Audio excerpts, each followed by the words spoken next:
Chapter 407. In an instant, all the cameras were aimed at Rog, who was falling from the sky, and the dazzling flashes continued to light up.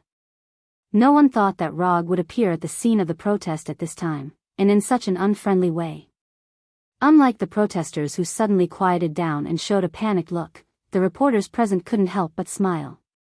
Big news, this is big news in the true sense. Protests like this have happened countless times in the past 6 months. Even the news media and the vast majority of the audience have lost interest in these daily protests. If it weren't to avoid missing big events, such as the scene of Hulk killing at the scene of the protest, these news media wouldn't even be interested in arranging for reporters to come. After all, the same drama has been staged for 6 months in a row, and the audience has long been tired of it. Therefore, the reporters sent by the media were either small-time reporters who weren't famous, or people who were on the fringe of the station. However, no one thought that. It was such an ordinary protest that attracted the fourth Hokage, Rog, who hasn't shown up for a long time. Rog ignored the reporters and just looked at the protesters in front of him with a cold expression. Time passed by second, under the strong pressure of Rog. These originally fanatical protesters are now like frosted eggplants, completely deflated. Just when Rog was considering whether to release some killing intent to scare away these people who don't know the immensity of heaven and earth, a strong man in his 30s came out of the crowd. Yes. We are dissatisfied with Konoha. We are not only dissatisfied with Konoha, we are also dissatisfied with you superheroes who ignore human life. The man was a little afraid at first, but after seeing Rog not saying a word, his courage suddenly surged into his heart and he spoke loudly to Rog. We don't need your protection, we want, however, just when the man planned to completely occupy the initiative of public opinion, Rog, who was 5 or 6 meters away from him, suddenly appeared in front of him like a ghost. What do you want to do? Do you want to stop me with violence? I tell you, we are not afraid of you, Roger didn't let the man continue to blabber on. With a roundhouse kick, he viciously kicked the man's chest, sending him flying. Although Rog didn't use much strength, the man couldn't resist his roundhouse kick and flew out in an instant, knocking over the crowd behind him. No one thought that Rog would actually dare to do it, and in front of the protesters and reporters. After kicking the man, Rog stood in the same place with a gloomy face and said in a cold tone, "All of you get out of here." For a time, a biological instinct, a sense of crisis emerged in everyone's heart. This time, Rog directly released a small portion of his killing intent. Roger's murderous intent instantly suppressed the anger that was about to ignite in the protesters, once again turning them into frosted eggplants. You dare to kick me. You're finished. Did you see that? This is the self-proclaimed superhero Yondaime Hokage. He attacked innocent people like this. The other protesters, because of the killing intent released by Rog, didn't dare to make a sound. However, the man who was kicked away by Roger didn't feel the killing intent released by Roger because of the pain, or because he was blinded by anger, pointed at Roger and shouted loudly. Roger didn't know if it was because of the pain, or because he was blinded by anger. Looking at the excited man who couldn't wait to point his finger at his face, Rog put his left hand on the Kusanagi sword at his waist. Just as the man continued to loudly encourage the crowd around him, trying to suppress Rog with the power of public opinion, Rog once again flashed in front of him. But this time, with Rog came the Kusanagi sword in his hand. Wouch! The Kusanagi sword, without the lightning and chakra, drew a silver-white arc and directly cut through the man's neck. In the next second, a head with an exaggerated expression and bright red blood flew into the air. Like a basketball that had been missed, it fell into the crowd. Inciting ignorant people, slandering state officials, attacking state intelligence agencies, according to the relevant laws, beheading on the spot. After wiping the blood off the Kusanagi sword, Rog said expressionlessly. After that, Rog turned his head to look at the camera on the left and continued, "In order to protect the life and property of every citizen of the United States, from today onwards, Konoha Intelligence Agency will investigate all related protests according to the law and arrest the people behind the scenes." Rog's words were broadcasted in the first place, and in the form of breaking news, it appeared on the major media news channels. In fact, not long after he appeared on the scene, the reporters on the scene urgently contacted the live broadcast room and broadcast the scene for the first time. Looking at the scene where Rog kicked the man and then directly killed him, all the people who watched this scene had the same thought in their mind. Konoha Intelligence Agency is really going to make a move. However, Rog's declaration didn't end there. When he put on the Kusanagi sword that was no longer stained with blood, he said again, Rog, the current director of Konoha Intelligence Agency, now authorize the operations of Konoha Intelligence Agency according to the law.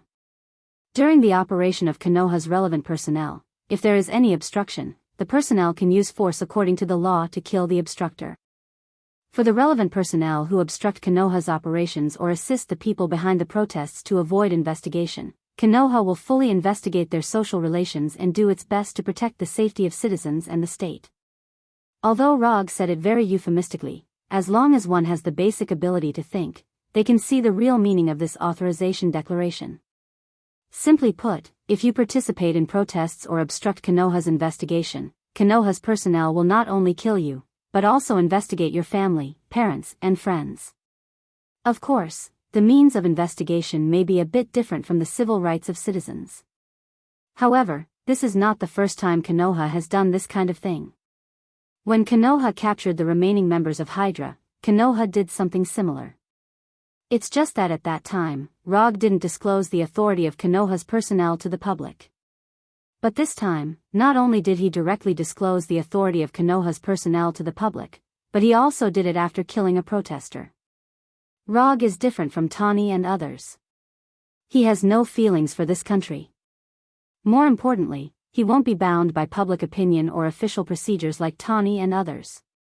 Violence can't solve all problems, but sometimes, violence is the best way to solve problems. Chapter 408. What Rog made at this time was not so much a declaration of authorization to the personnel of Konoha's intelligence agency, but a naked threat to the protesters. He was not in the mood to fight with these protesters. He wanted to solve these annoying guys in the simplest and most violent way. If there is really a guy who is not afraid of death, then he doesn't mind letting them see what is called Konoha's hegemony. After living in the United States for so many years, he fully understood one truth, that is, the people of the United States have a general mentality of being strong. As long as you are stronger than them, as long as you can show absolute power that they can't resist, they would become like trained pet dogs, obedient to their master's every command. After issuing a threat to the camera that was broadcasting in real time, Rog didn't intend to stay here. He directly used the super light rock technique to fly up and flew toward the temporary military camp station not far from Konoha's headquarters. After solving the protests from ordinary people, it is natural to drive away the watchdogs arranged by the military. Watching Rog's figure quickly disappear into the distance, the protesters and reporters gathered in front of the gate of Konoha's intelligence agency showed a complex look of anger and fear. Anger because of Rog's straightforward threat. Fear stemmed from the memory of Log's terrifying strength.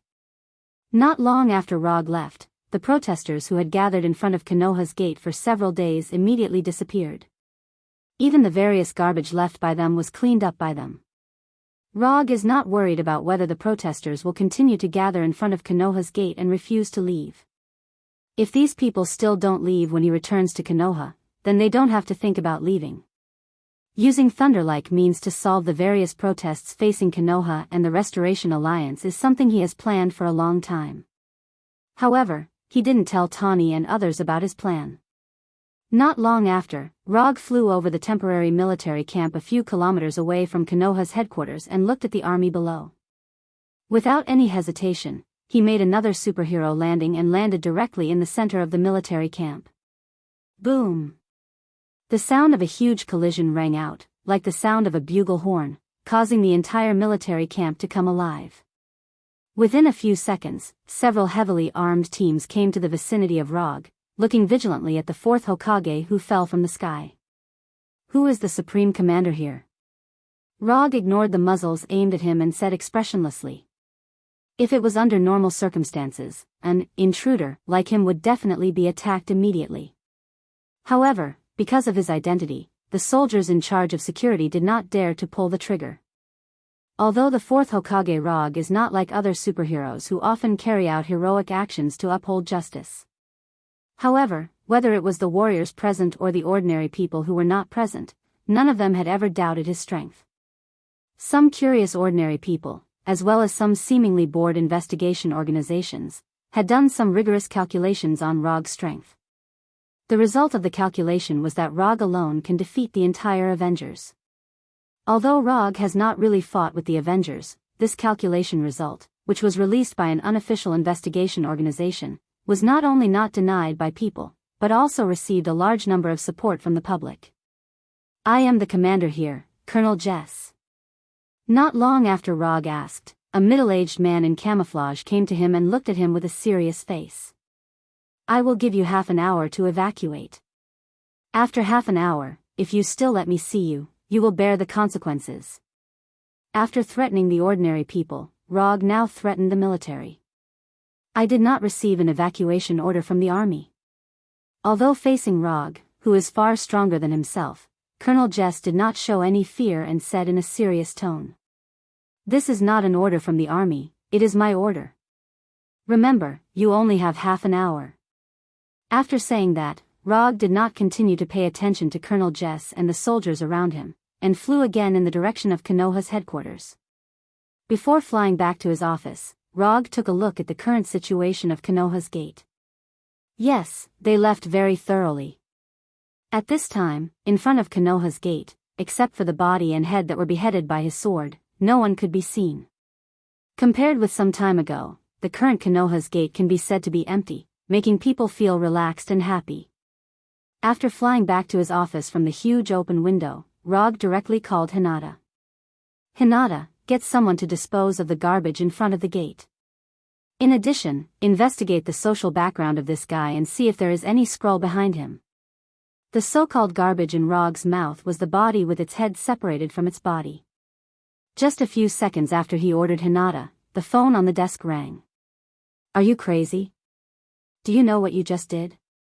You killed an American citizen in a live broadcast, an American citizen with legal status." Before Roger had the chance to speak, Tony on the other end of the phone spoke in a loud voice that was close to a roar. Tony didn't expect that just more than 10 minutes ago, they were still discussing how to deal with the Skrulls in Konoha's headquarters. In the end, as soon as he turned around, Roger killed an American citizen in a live broadcast. "The people are protesting, the impeachment documents are piling up in Capitol Hill, you are making Konoha and the Restoration Alliance the public enemy of the United States." Tony on the other side of the phone roared. "Calm down. I can assure you that none of what you've said will happen." Compared with the extremely emotional Tony, Rog's face was calm at this time. Now, he was even thinking about what to eat for his first dinner after returning to Earth. "Would you like to have a traditional Chinese meal or a French feast? What guarantee do you have? You're just adding fuel to the fire." Tony in an emotional state completely lost his usual calm, like a politician who was robbed of all his power by his political enemies. "First of all, if there really is a guy who is not afraid of death and dares to do this, I don't mind letting Konoha's special warfare team act as an assassination team. Secondly, if you always follow the rules, you will never be able to deal with the Skrulls who don't follow the rules. Finally, this is an important truth that I learned from my last trip in the universe. I will share it with you now. As long as your fist is big enough, not to mention dealing with a country, even if you slaughter an entire planet, no one will dare to say anything." This was something that Roger had learned from Thanos. It was a principle that he had known for a long time, but he had never used it. Chapter 409. Although Thanos's family planning theory was not well learned, his decisiveness in dealing with things was still worth learning. Especially the kind of resolute attitude that, in order to achieve the goal, regardless of everything, and even at the expense of half of the lives in the universe, is an example that every planner should learn. Of course, what Rog recognized was only the decisiveness and determination shown by Thanos, not his crazy plan. If he was in Thanos's perspective, he would never adopt such a simple and crude plan with extremely unstable benefits. The concept of family planning and sustainable development is the real artifact to complete Thanos's ideal. instead of simply destroying half of the lives to ensure that the existing resources in the universe can meet the development of various races. If there is a chance, Rog doesn't mind talking to Thanos about this. You are hegemonism, and you will not be loved and recognized by people. After listening to Rog's sharing, Tawny was silent for more than 10 seconds, and then continued. Although Tawny still can't accept Rog's idea, his mood has obviously calmed down a lot. People's love and recognition? Ha ha ha ha. Tawny, are you mistaken? I don't need people's love and recognition, and Konoha doesn't need it either. Although the people outside call us superheroes, to be honest, I have no interest in this so-called hero title at all. At this point, Rog paused, and then said in a very serious tone, I never wanted to be a hero. I just want to protect the people around me and maintain my current life. I don't mind helping ordinary people who need help, and I can also use my own ability to maintain peace. However, the premise of all this is that I am willing to do it. If I have such strength, I have to help or save others unconditionally. This is not a superhero, this is called moral kidnapping. So, I don't care what others will think of me. Even if people outside say that I am a cold-blooded butcher or an overbearing dictator, I don't care at all. Rog didn't want to talk to Tawny about this, but after hearing Tawny naively say the words hegemonism and people's love, he felt that it was necessary to let Tawny know his true thoughts. Speaking of hegemonism, the United States is the biggest hegemonism on the earth. Tawny didn't expect that Rog's ideas would be so extreme. But thinking about it, what he said still made some sense. Although his approach was a little tough, he still controlled his actions and didn't really start a massacre or go on a rampage. Forget it, that's it.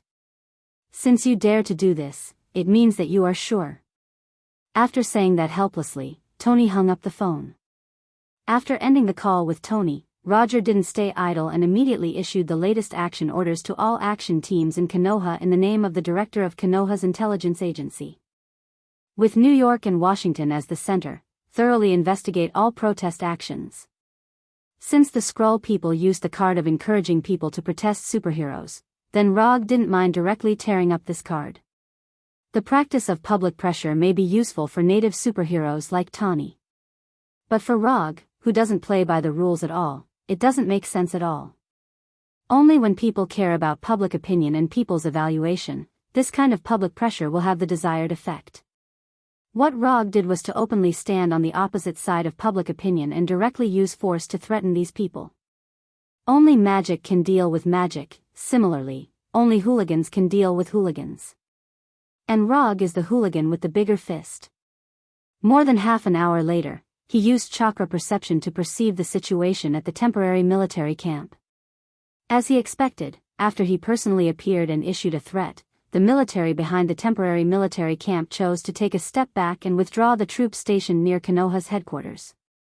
After solving the public opinion and official surveillance, Rog didn't plan to continue for the time being. The Skrull people's shape-shifting ability allows them to easily hide in the crowd. So before there is any more reliable information, he won't plan to make a move. After throwing the Kusanagi sword, Thunder Fan, Haori, and other equipment back into the summon scroll, Rog returned to the practice room. At first, he was a little worried that when Hulk memorized the contents of the Hashimoto Tanku, he would involuntarily practice it and then collapse his practice room. But when he returned to the practice room, he found that he somewhat overestimated Hulk's memory. At this time, more than half an hour has passed since he left the practice room, but Hulk didn't even remember the contents of the first door. This progress is a bit worrying. Memorizing the contents of the practice is the simplest step in practicing the Hashimoto Tanku. But this simple step has become the most difficult step for Hulk. Looking at Hulk, who was painfully reciting the contents of the 8 inner hidden gates as if he were reciting an ancient poem, Roger sighed. He walked over to Hulk's side and became Hulk's tutor. With Rog's help, Hulk's memorization process has significantly improved. In the end, after spending nearly 2 hours, Hulk successfully memorized the first 5 of the Hashimoto Tanku. That's it for today. You can deepen your understanding tonight, and tomorrow I will formally teach you how to practice. After Hinata arranged a room for Hulk that fits his figure, Rog used the portal magic to return to the secret nest in New York and had a pleasant dinner with Gwen. Because of the protests, Gwen hasn't done anything heroic for a long time. Now, she put most of her energy into her studies, doing what a female university student should do. The next morning, when Gwen went to class, Rog returned to the office at Konoha's headquarters and turned on the TV to watch the latest news reports. Basically, every news channel was reporting on his public declaration yesterday, and there were also many current affairs commentators who gave a detailed and tactful evaluation of his declaration yesterday. Meticulous meant that they had analyzed every single word he said. Euphemism means that they tacitly ignored the naked threat in it, and focused on the legitimacy of the protest and the discussion of Konoha's authority to act. At the end of the news, basically every news mentioned something that everyone knew, but there was some irony in it. The fierce protests that lasted for more than half a year all disappeared the day after Rog's declaration. There were no protests, no demonstrations, everything seemed to have returned to half a year ago. Chapter 410. In Rog's private practice room, Hulk, wearing special black shorts, excitedly waited for the arrival of Rog. After completely memorizing the cultivation contents of the first 5 gates of the 8 inner hidden gates, Hulk became more and more expectant of the power of the 8 inner hidden gates. Now, he has begun to fantasize about opening the 3rd gate of life and his whole body exudes green light. Under Hulk's expectant face, Rog, who had just finished breakfast, came to the practice room. "How was your rest last night? Did you understand the content of the 8 inner hidden gates again?" Rog asked casually as he came in front of Hulk. "Yes. Hulk has reviewed the 8 inner hidden gates. Hulk likes the 8 inner hidden gates." Hulk waved his fist excitedly and answered with full spirit. "That's good. Since you have reviewed it, let's get started." After that, Rog explained to Hulk how to open the first gate of the 8 inner hidden gates. For Rog, opening the first gate of life is not difficult, because he only needs to accurately manipulate chakra to stimulate the brain nerves according to the cultivation content, and he can unlock the restrictions of the brain domain, allowing himself to exert 100% of his physical ability. However, this is not an easy thing for Hulk without chakra. However, Roger had already considered this, so he had prepared a plan for Hulk that was suitable for him. Gamma energy. The reason why Dr. Banner can transform from an ordinary person into Hulk is because Dr. Banner has been exposed to a lot of gamma energy radiation. This gamma energy radiation, which is enough to kill people, not only did it not take Dr. Banner's life, but it also completely transformed his body, allowing him to transform into the powerful Hulk when his emotions are excited and his heartbeat is accelerating. When Dr. Banner does not transform, the gamma energy in his body will be dormant like hibernation. When he transforms into Hulk, this gamma energy is completely awakened, and Hulk appears. To some extent, every cell in Hulk's body contains a lot of gamma energy. Although the gamma energy was not chakra, the gamma energy in Hulk's body was the same as the chakra in Rog's body. They both originated from their bodies. Therefore, this gamma energy could be considered as Hulk's unique chakra. This speculation has been repeatedly calculated by Hinata and finally proved to be correct. In addition, even if there is something wrong with Hinata's calculation, with Hulk's physical strength, he can completely resist all the consequences. Do you still remember the illusions I left in your mind when I first taught you how to fight? I remember. Hulk hasn't forgotten. Although Hulk didn't know why Rog suddenly mentioned this, he still answered Rog's question immediately. Now, I'm going to do the same thing to you again.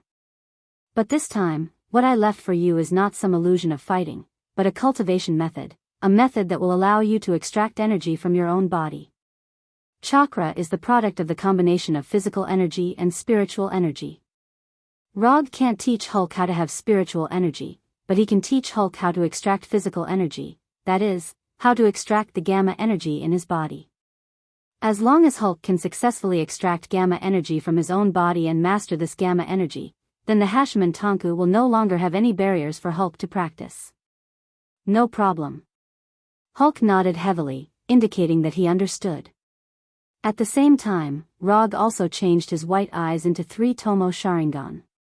Then, he used the first genjutsu he developed on Hulk. Sharingan Genjutsu, False Memory. In an instant, Hulk's spirit left the real world and came to an empty green space. Just as Hulk looked at this boundless green space in a daze, Rog's figure gradually appeared in front of him. This time will be different from the last time. Last time, I left you a teaching scene, so that you can slowly learn and comprehend it. And this time, I'm going to force you a little bit. Hulk looked at Rog in front of him with a puzzled face. You will understand soon. As soon as his voice fell, a large section of chakra refining insight selected by Rog was forcibly stuffed into Hulk's mind. After yesterday's recitation incident, he no longer has any expectations for Hulk's comprehension and memory. Instead of slowly guiding Hulk to understand what is going on, it is better to forcibly instill his own insights into him. If it was an ordinary person, after suddenly having such a large piece of insight in his mind, it is inevitable that he will feel a headache and discomfort. However, Hulk, whose physique is far beyond ordinary people, is like nothing happened. It is as if he suddenly had a strange dream, experienced an experience that belongs to others, and gained a large piece of insight that belongs to others. This is how to refine your own body's energy, or how to refine energy from your own cells. In your cells, there is a large amount of gamma energy. If you want to practice the Hashiman Tanku, you need to learn how to refine and control this energy that is originally in your body, and use it as chakra. I have given you the method and insight, the rest is up to you. There is one more thing, if you can't learn it, you will not be able to leave this green space. As soon as his voice fell, Rog's figure turned into a group of black crows, flying in all directions, and finally disappeared completely in this empty green space. Rog's consciousness returned to his body, and Hulk's consciousness was trapped in the green space without an exit. At this time, Hulk was like a puppet that had lost its soul, standing motionless in the same place, like a completely super-realistic figurine. Unlike the previous genjutsu, false memory, this genjutsu, false memory will not be automatically lifted. Either Hulk mobilizes the gamma energy in his body to break through the genjutsu space, or he can only wait until the eye power left by Rog in his body is exhausted. Before coming to the cultivation room, Rog deliberately looked at the current Guinness Book of Records for the longest time without eating or drinking and surviving. This is the highest record of not eating or drinking that he found. Taking into account Hulk's physique that is far beyond that of ordinary people, he left enough eye power in Hulk's body to maintain genjutsu, false memory, for a month. Hinata, monitor Hulk's vital signs at all times. If there is an accident, inform me immediately. Roger said to Hinata, who was everywhere, and then planned to leave the training room directly. However, just as he was about to use quantum transmission to return directly to the office, Hulk in front of him suddenly moved. Before Rog had time to check the situation of the genjutsu in Hulk's body, a green light burst out from Hulk's body like a supernova explosion, instantly occupying all his sight. Boom! Chapter 411. Holy shit! Rog didn't expect that as soon as he told Hinata to pay attention to Hulk's situation, Hulk would have an accident immediately. What surprised him even more was that the green energy burst out so fast and powerful that he didn't even have time to cast a defensive ninjutsu. Just when the green energy that seemed to destroy everything hit him, Rog didn't hesitate and used his fastest teleportation skill. Flying Thor technique. Until now, Rog has mastered a total of 3 teleportation skills, namely, Flying Thor technique, quantum transmission, and teleportation gate magic. Among these 3 teleportation skills, Flying Thor is the fastest one, whether it's casting speed or teleportation speed. In just a moment, Rog was teleported from the practice room to his office. Then, he felt a terrifying tremor that was not much weaker than a magnitude 9 earthquake. At this moment, the entire Konoha headquarters building shook violently, and cracks of different sizes appeared on the walls and floor. Fortunately, the terrifying tremors left as quickly as they came. Within a few seconds, the terrible vibration disappeared. Hinata, immediately calculate the damage, and rescue the wounded. After instructing Hinata, Rog didn't wait for Hinata's reply and used the Flying Thor technique to return to the practice room. When he was on Sokka, he left a secret Flying Thor technique on Hulk. It's just that he didn't expect that after returning to Earth, he would still need to use this Flying Thor technique. When Rog returned to the practice room, he saw a broken room that seemed to have been bombed by dozens of missiles. If he wasn't certain that this was his specially enhanced private training room, Rog would have suspected that he had come to a battlefield in the Middle East that was constantly at war all year round. The originally bright and clean practice room was like a dilapidated dark basement at this time, with broken walls and scattered rubble everywhere. In the center of this broken wall, with only a faint red light, stood a tall figure with eyes that constantly emitted a strange green light. This is Hulk. Rog's reason told him that the figure was Hulk. However, Hulk's demon-like eyes, as well as the terrifying aura he emitted, made him hesitate. The person standing in front of him now is not so much Hulk, but a demon that occupied Hulk's body. At this time, Rog's mind appeared in the form of Hulk that only appeared in the parallel world. Demon Hulk. Or rather, the immortal Hulk. Damn it, I'm not that unlucky, right? Looking at Hulk not far away without any movement, Rog sighed helplessly. He was just teaching Hulk how to refine and control the gamma energy in his body. How did it end up like this? Although Hinata hasn't counted the damage to Konoha headquarters, Rog can roughly imagine what the current Konoha's headquarters looks like. It probably wouldn't be any better than S.H.I.E.L.D.'s triple curved wing headquarters, which he had destroyed back then. Hulk, are you okay? Roger shouted at Hulk, who was not far away from him. After waiting patiently for a few seconds, Rog didn't hear any answer from Hulk. At this time, Hulk not only didn't answer his question, but his body didn't even move. After thinking quickly in his mind for a few seconds, Rog immediately made a decision. No matter what kind of state Hulk is in now, he must take Hulk away from Konoha headquarters as soon as possible. Konoha's headquarters, which has been destroyed by a terrifying explosion once, can't withstand the second damage brought by Hulk. After making up his mind, Rog's spirit quickly connected to the Flying Thor technique on Hulk's body and the Flying Thor technique he left in an unknown forest in the suburbs of New York. Let Hulk stay away from the crowd and the city first, and then solve Hulk's strange state. Rog's mind moved and he used the Flying Thor. In the blink of an eye, he came behind Hulk like a ghost and stretched out his right hand towards Hulk's shoulder. As long as he can grab Hulk's shoulder, he can use the Flying Thor to take Hulk away from here completely. However, just as his right hand was about to grab Hulk's shoulder, Hulk, who was motionless, showed a shocking reaction speed. Turn around. Punch. Hulk, with his amazing size, was like an extremely dexterous assassin at this time, completing a series of movements between turning around and punching in an instant. The right fist, which was bigger than Rog's head, hit his right hand like a cannonball. Damn it. He doesn't know why, but at this time, Hulk made Rog feel the momentum of Thanos. In order to avoid his right hand being hit by Hulk's right fist, he had no choice but to give up. Lightning body flicker. The silver-white electric snake appeared, and Rog's figure disappeared instantly. In the next second, Hulk's right fist passed through these remaining electric snakes in place, and the gamma energy covered on his right fist hit the wall that was already full of holes like a laser cannon. Boom! Without any suspense, this wall, which was specially reinforced with steel, shattered with a loud bang in front of the laser cannon-like gamma energy. The steel plate, which was 5 or 6 centimeters in size, was punched out by Hulk with a hole of tens of centimeters. Is this still Hulk?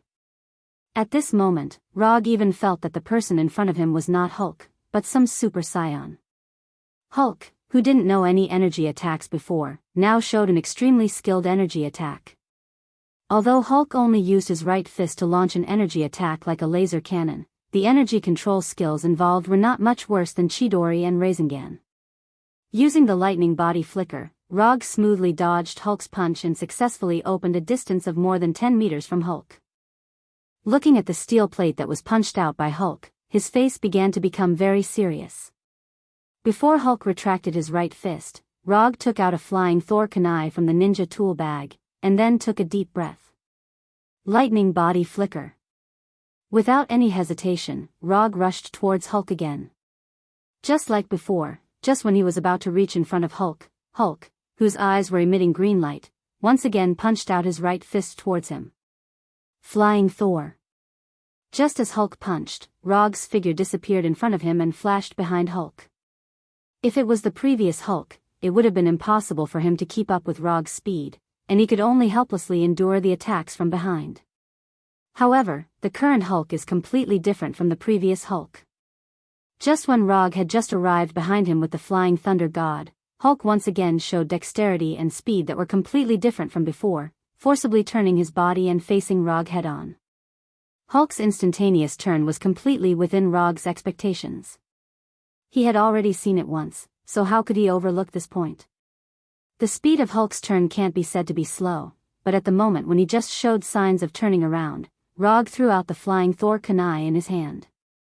Hulk completed his turn in an instant, and the flying Thor kunai thrown by Rog also flew over his shoulder at the same moment. Flying Thor Second Dan. At the moment when the flying Thor kunai flew over Hulk's shoulder, Rog, who used the flying Thor Second Dan, grabbed the handle of the flying Thor kunai with his right hand, and grabbed Hulk's shoulder with his left hand. Flying Thor. At the moment when his left hand successfully touched Hulk's shoulder, Rog once again used the flying Thor. Chapter 412. In the suburbs of New York, in an unknown undeveloped forest. Relying on the continuous cooperation between the Flying Thor and the Flying Thor, Rog successfully brought the suspected demon Hulk away from the Konoha headquarters and came to this unknown forest with few people. After bringing Hulk into the forest, Rog didn't stay too long with Hulk and once again used the lightning chakra blink to open the distance. Then, he carefully perceived Hulk's current state. Chakra Perception Technique. Rog first used Chakra Perception Technique to confirm Hulk's current state. As before, the life energy in Hulk's body was so rich that it was not like a normal creature. In addition, Rog also sensed the active gamma energy in Hulk's body for the first time. In the past, the gamma energy in Hulk's body would fuse with Hulk's life energy in the form of cell energy and vitality. At this time, the gamma energy showed its original active state for the first time. In Rog's perception, the gamma energy in Hulk's body was like a gamma star, always in a sun-like nuclear fusion state, constantly emitting heat. The reason why Hulk's eyes showed this demon-like green light was because the gamma energy in his body was too active. In terms of life form, the current Hulk can be said to be too healthy, and there is no sign of his body collapsing or being damaged by gamma energy. There is nothing wrong with Hulk's body, and he is even stronger than he has ever been. But his mental state is not good at all. Rog is now completely unable to sense the eye power he left in Hulk's body, and he can't sense Hulk's consciousness. According to common sense, Hulk should have completely gotten rid of the shackles of genjutsu, false memory at this time. However, the mental state that Hulk displayed was completely different from that. The current Hulk, rather than using his consciousness to control his body, is more like his instinct to control his body. Whether it is the illogical reaction speed and dexterous movements he showed before, or his skillful energy manipulation skills, they are all like his body's instinctive reaction, not his conscious control. Hey, big guy. Although I don't know what's wrong with you, I can't let you continue like this. Rog shouted at Hulk, then continued, so if I hit you harder later, don't blame me when you wake up. After saying that, Rog didn't care whether Hulk could understand him or not and directly mobilized the chakra in his body. However, it was different from the past. This time, he did not use his own chakra, but the nine-tailed chakra. In an instant, the blood-red nine-tailed chakra gushed out from his body like a flaming tornado. After practicing in Konoha for half a year, the resonance between him and Kyubi has improved a little. Resonance degree, 4. This was the degree of resonance between him and Nine Tails half a year ago. Resonance degree, 6. This was his harvest after half a year of hard work in Konoha. Of course, the harvest of half a year of hard work is not only the improvement of the resonance degree, but also the amount of chakra in his body has improved a little. Because of the further development of the sage body, the amount of chakra in his body has also increased from 5 tails to 6 tails. It has reached a perfect balance with the amount of chakra that he can control now. The degree of resonance with Kyubi has further strengthened, and it has not only brought about a change in the amount of chakra. More importantly, it has allowed him to master the simple and violent nine-tailed mode. To be precise, it is not the nine-tailed mode, but a state of balance between berserk and non-berserk. With the continuous emergence of Kyubi chakra, Rog's body was covered with a layer of blood-red chakra coat. At the same time, 6 tails composed entirely of chakra emerged from his back waist. Chakra materialization. This is not a strange experience for Rog. Susanoo is a huge human form formed by chakra. However, compared with Susanoo, Kyubi chakra materialization is relatively more painful. Susanoo uses its own chakra, so even if there is some pain, it is not particularly strong. But Kyubi's chakra is completely different. This is a chakra that comes from the outside world, and there is a natural sense of rejection with his own body. If he wants to completely eliminate the pain caused by Kyubi chakra materialization, he must establish a perfect bond with Kyubi, that is, after the resonance degree reaches 9, these side effects will be completely eliminated. Although being covered by Kyubi chakra will bring constant pain, this pain is still within the range of Rog's tolerance. When the 6-tailed Kyubi chakra coat on Rog's body was completely formed, Hulk, who was only passively attacking, took the initiative for the first time. Although he is not sure whether the current Hulk is the so-called Demon Hulk, Rog has decided to treat him as the Demon Hulk. This is the main reason why he used the incomplete Kyubi mode. To deal with this Demon Hulk, who can release gamma energy at any time, Kyubi mode will be more useful than Sage mode. Of course, this is also related to him wanting to violently awaken Hulk's consciousness. There is no need for any communication. The moment Rog's Kyubi chakra coat was formed, Demon Hulk with green eyes rushed towards him like a high-speed train. Facing the prehistoric behemoth-like Demon Hulk, Rog did not have any intention of retreating or dodging, and also rushed towards Demon Hulk. The distance of dozens of meters passed in the blink of an eye. Demon Hulk's right fist covered in gamma energy collided with Rog's right fist covered in Kyubi chakra. In the next second, there was a loud collision sound that resounded through the sky. Rumble. Two fists that completely broke through the speed of sound and carried infinite energy collided. Sonic booms, collision sounds, explosion sounds, 3 completely different sounds merged together and evolved into a terrifying sound that can't be described with words. The shock wave was like a tsunami that passed through everything in the surroundings, lifting the nearby soil, stones, and trees. The red and green energy that intertwined like camouflage bloomed with a dazzling light like a nuclear explosion. The air vibrated and ripples visible to the naked eye, and the earth shook crazily like an earthquake. Hulk and Rog did not hold back at all, and crazily released their respective energy. Gamma energy and Kyubi chakra displayed their terrifying power, announcing their existence to the whole world. Chapter 413. The first time they fought, they were evenly matched. Rog's 9-tailed chakra and Hulk's gamma energy couldn't suppress each other. Almost at the same time, they attacked each other again. Rumble. Rog's left fist and Hulk's left fist collided fiercely. Another explosion resounded through the sky. Red and green violent energies wreaked havoc in the air. The originally messy forest, under the erosion of the energy storm, directly changed the terrain. The plants and soil on the surface completely disappeared, and the earth seemed to have been directly cut off, and a circular pit with a diameter of hundreds of meters appeared out of thin air.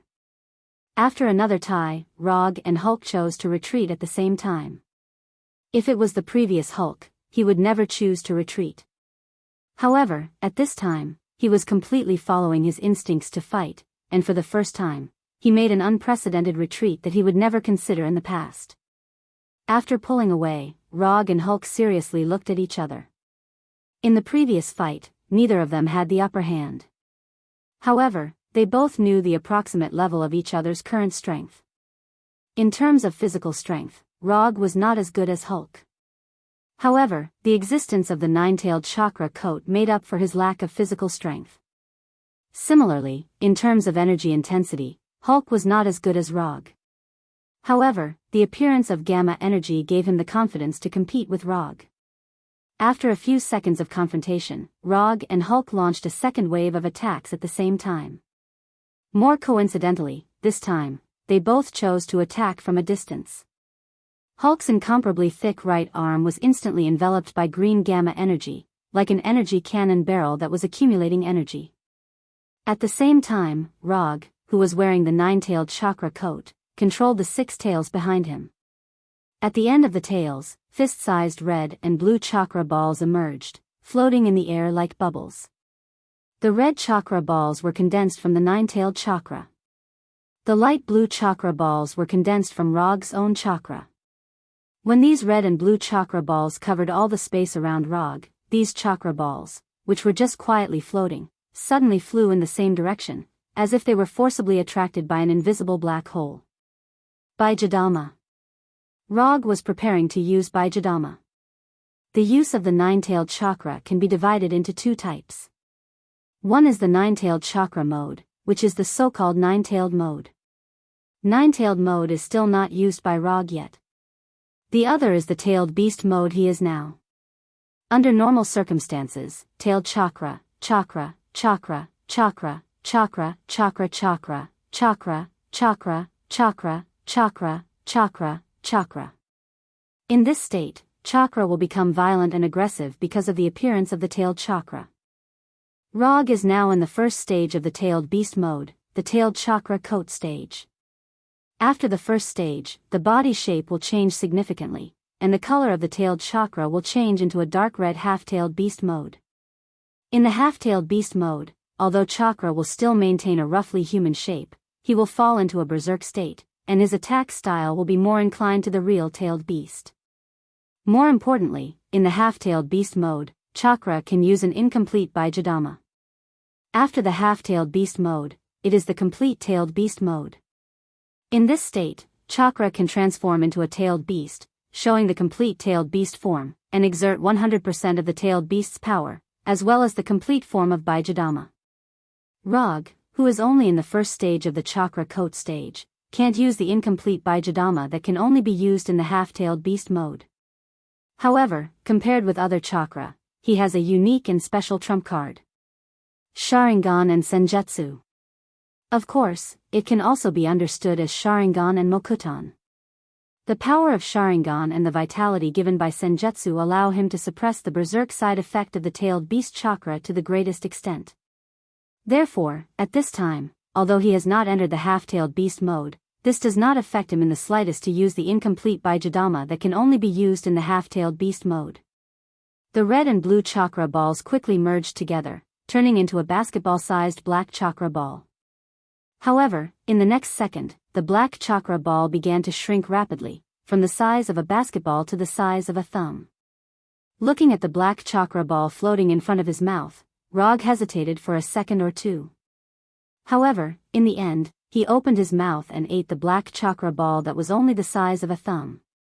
Strictly speaking, this is not eating, but the necessary process before launching the Bijadama. After all, it is impossible for him to open his mouth and take out a Bijadama like a complete tailed beast.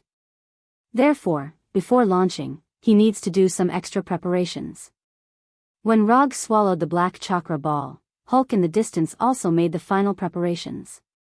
His entire right arm became dazzling, as if it was made of gamma energy.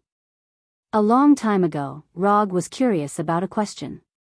That is, what kind of experience is it to swallow an incomplete Bijadama? Today, he finally knows the answer to this question. To describe it in one word, it is bursting. When he swallowed the incomplete Bijadama, he felt that his body was like a balloon that was about to burst due to the Bijadama's chakra, and his whole body was filled to the brim. Just when his whole body was about to burst by the chakra, he opened his mouth. Roar! This is not the sound made by Rog, but the incomplete Bijadama that flew out of his mouth and cut through the air. After launching the incomplete Bijadama out of his mouth, Rog's whole body suddenly became incomparably relaxed. That feeling of bursting body quickly disappeared along with the launch of the Bijadama. When Rog launched the Bijadama out of his mouth, Hulk in the distance also launched his strongest punch. A gamma energy beam that looked like the main cannon of a battleship gushed out from Hulk's right fist and flew straight toward the oncoming Bijadama. Although Roger shot out a thumb-sized Bijadama, but with its terrifying flying speed, it left behind afterimages in the air, forming a scene similar to an energy beam. In just a blink of an eye, the Bijadama launched by Rog collided with the gamma energy beam released by Hulk. In the next moment, the dazzling light that enveloped everything became the only color in the world. The dazzling white light completely covered the vision of Rog and Hulk. At this time, the only thing they could feel was the terrifying energy storm that was like a natural disaster. Chapter 4:14. Like a mushroom cloud, an energy storm rose to the sky. Hurricanes, earthquakes, shock waves, high temperatures, and other phenomena were born at the same time, forming a terrifying scene like a nuclear explosion. As the two people closest to the explosion point, Rog and Hulk immediately felt the amazing power of the collision between the incomplete Bijadama and the gamma energy. In order to prevent themselves from inexplicably dying in this amazing explosion, a huge amount of energy gushed out from their bodies at the same time, wrapping themselves in layers. The red and green energy storm destroyed everything around it like a natural disaster. The mushroom cloud that rose to the sky was still clearly visible even from tens of miles away. As the initiators of this energy storm, Rog and Hulk did not expect that after the incomplete Bijadama and the gamma energy collided, such a powerful energy storm would erupt. Now, they were like two small boats floating in the turbulent sea, in danger of being swallowed by the monstrous waves at any time. Rog tried his best to stabilize his body to avoid being directly blown away by the energy storm. But his persistence only lasted for a short 2 to 3 seconds, and was destroyed by the shock waves set off by the energy storm. Rog, who was covered with the nine-tailed chakra coat, was blown away. Hulk, who burst out with the gamma energy, was not any better. However, at this time, Rog did not have extra energy to pay attention to Hulk's situation. In the end, relying on the nine-tailed chakra coat and the amazing recovery ability of the immortal body, he landed on the ground safely. The shock waves and hurricanes brought by the energy storm blew him hundreds of meters away, making him completely away from his original position. After he landed again, the energy storm, which was not as powerful as a nuclear explosion, finally came to an end and quickly dissipated in the air. When the dazzling light, hurricanes, earthquakes, and other phenomena all disappeared, Rog finally had time to slowly look at the surrounding scenery. This used to be an unexplored forest, but now, the forest had completely disappeared. Instead, there was a huge explosion crater with a diameter of several kilometers. A thick layer of the ground was directly shaved off, and the trees outside the explosion crater were also uprooted by the shock waves and hurricanes, falling and scattered on the ground. Compared to the diameter of the explosion crater, the depth of the explosion crater was not worth mentioning, only about 10 to 20 meters. When the soil, stones, branches, and other things that were blown away fell like raindrops, Rog began to look for traces of Hulk. However, after glancing around the explosion crater, he found nothing, and did not see Hulk at all. Was he blown away, or buried? Rog thought for a few seconds, then directly activated Byakugan. Byakugan. The veins on the sides of his eyes bulged as he activated his 3 super vision abilities, long sight, X-ray, and insight. Under Byakugan's supervision, Rog finally saw Hulk buried in the soil. Hulk had been found, but Roger's expression had also become somewhat unsightly. At this time, Hulk's body was still emitting green gamma energy, but the color was much dimmer. However, this was not the main reason why his face became ugly. Hulk's right hand was gone. It was not an injury, nor was it a fracture. It had completely disappeared. This should not be. Rog was very clear about how strong the energy storm was, so he was even more certain that Hulk, who had the protection of the gamma energy, would never lose his right hand because of the explosion of the energy storm. Even he, whose physique was not as good as Hulk's, was not seriously injured by the energy storm. Of course, it was impossible for Hulk's right hand to be directly taken away by the energy storm. Just as he was thinking about how to deal with this unexpected situation that had completely exceeded his expectations, Hulk, who was buried in the soil, moved again and struggled to climb out of the mound. When Hulk stood up again, his pair of eyes that were emitting green light looked at the wound on his right arm. Then, under Rog's gaze, the cut on Hulk's right arm grew crazily as if it had mutated. Within a few seconds, Hulk's right hand that had disappeared grew back again. This works too. Rog, who witnessed the whole regeneration process, had an incredulous look on his face. Is this still King Hulk? This regeneration ability is not Hulk at all. Looking at Hulk's right hand that had recovered as before, Rog suddenly had a feeling that he seemed to have awakened a demon that had been sleeping for a long time. Forget it, don't think about it. Let's wake up the real Hulk first. After making up his mind, Rog took a deep breath and ran towards Hulk. At this time, he did not use the body flicker technique. With the nine-tailed chakra coat, he did not need to use the body flicker technique at all. In this state, his speed was not slower than the body flicker technique. In fact, it was even faster. In the blink of an eye, he crossed a distance of hundreds of meters and flashed in front of Hulk, who was emitting green light. Just like before, after discovering Rog's arrival, Hulk did not hesitate and directly attacked him. Hulk's right fist, which had just regenerated, hit Rog like a cannonball out of the barrel. However, just when his right fist, which was bigger than Rog's head and contained a lot of gamma energy, was about to hit Rog, Rog showed the results of his hard work in Konoha Hidden Village for half a year. 8 trigrams palm, revolving heaven. 8 trigrams palm, revolving heaven is a high-level secret taijutsu of the Hyuga clan main family, which has the name of absolute defense. Although in the world of Naruto, there are several moves with the name of absolute defense. However, on the level of taijutsu, 8 trigrams palm, revolving heaven, which can reflect all physical attacks, does not disgrace this name. Rog's chakra acupoints in his body instantly released a lot of chakra, and his whole body rotated at high speed like a top, instantly creating a hemispherical light blue chakra shield. Although Hulk's right fist contains a lot of gamma energy, his right fist is always in a real physical form. As long as it is a physical attack, Rog is confident that he can bounce it back with revolving heaven. As Rog expected, Hulk's right fist hit the hemispherical chakra shield formed by revolving heaven.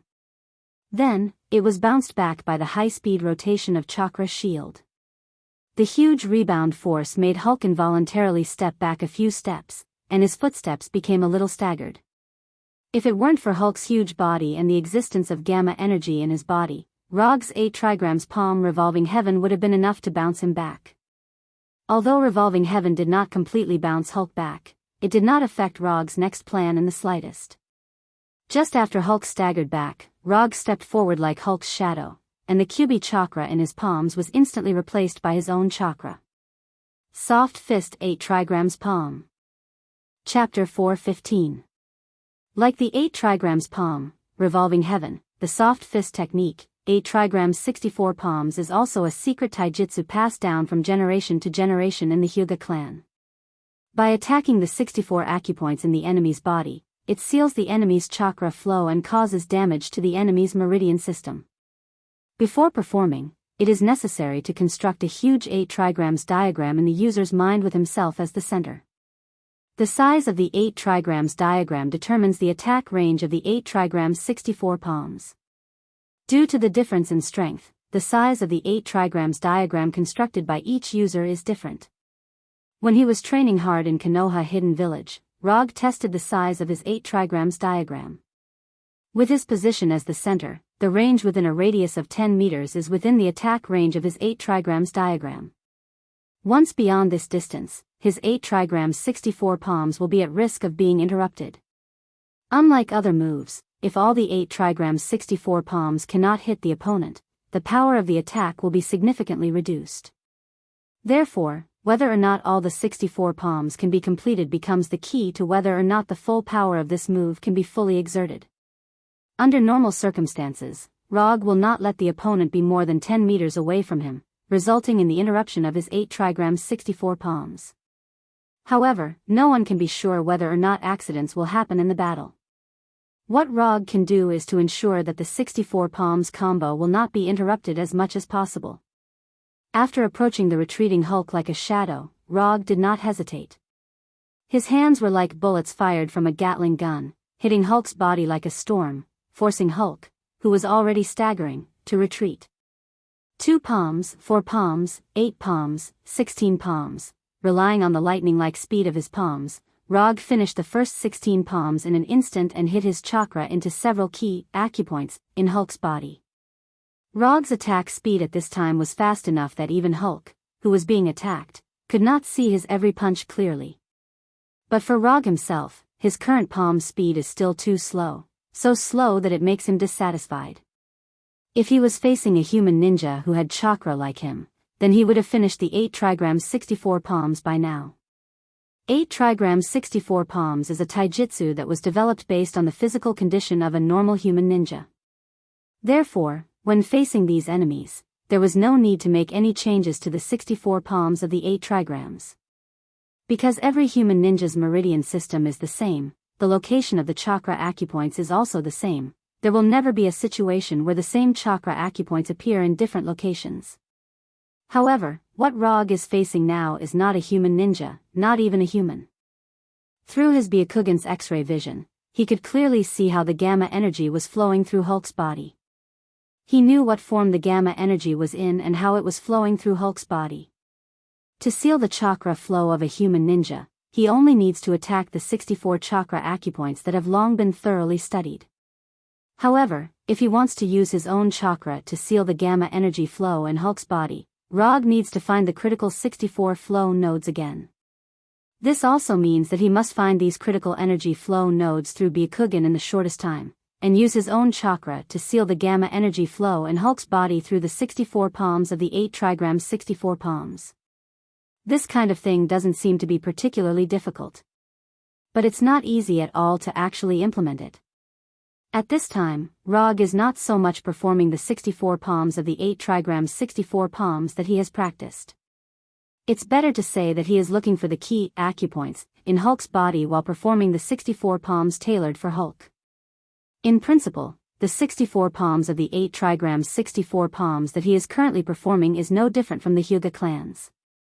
But in terms of operational difficulty, his current 64 palms of the 8 trigrams 64 palms is several orders of magnitude higher than the Hyuga clans. This is the main reason why he is dissatisfied with the speed of his current palm strike.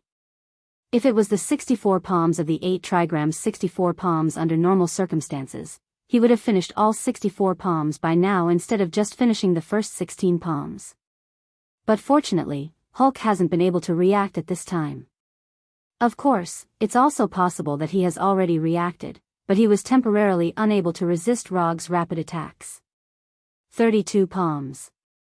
Taking advantage of this opportunity, Rog finished the next 16 palms.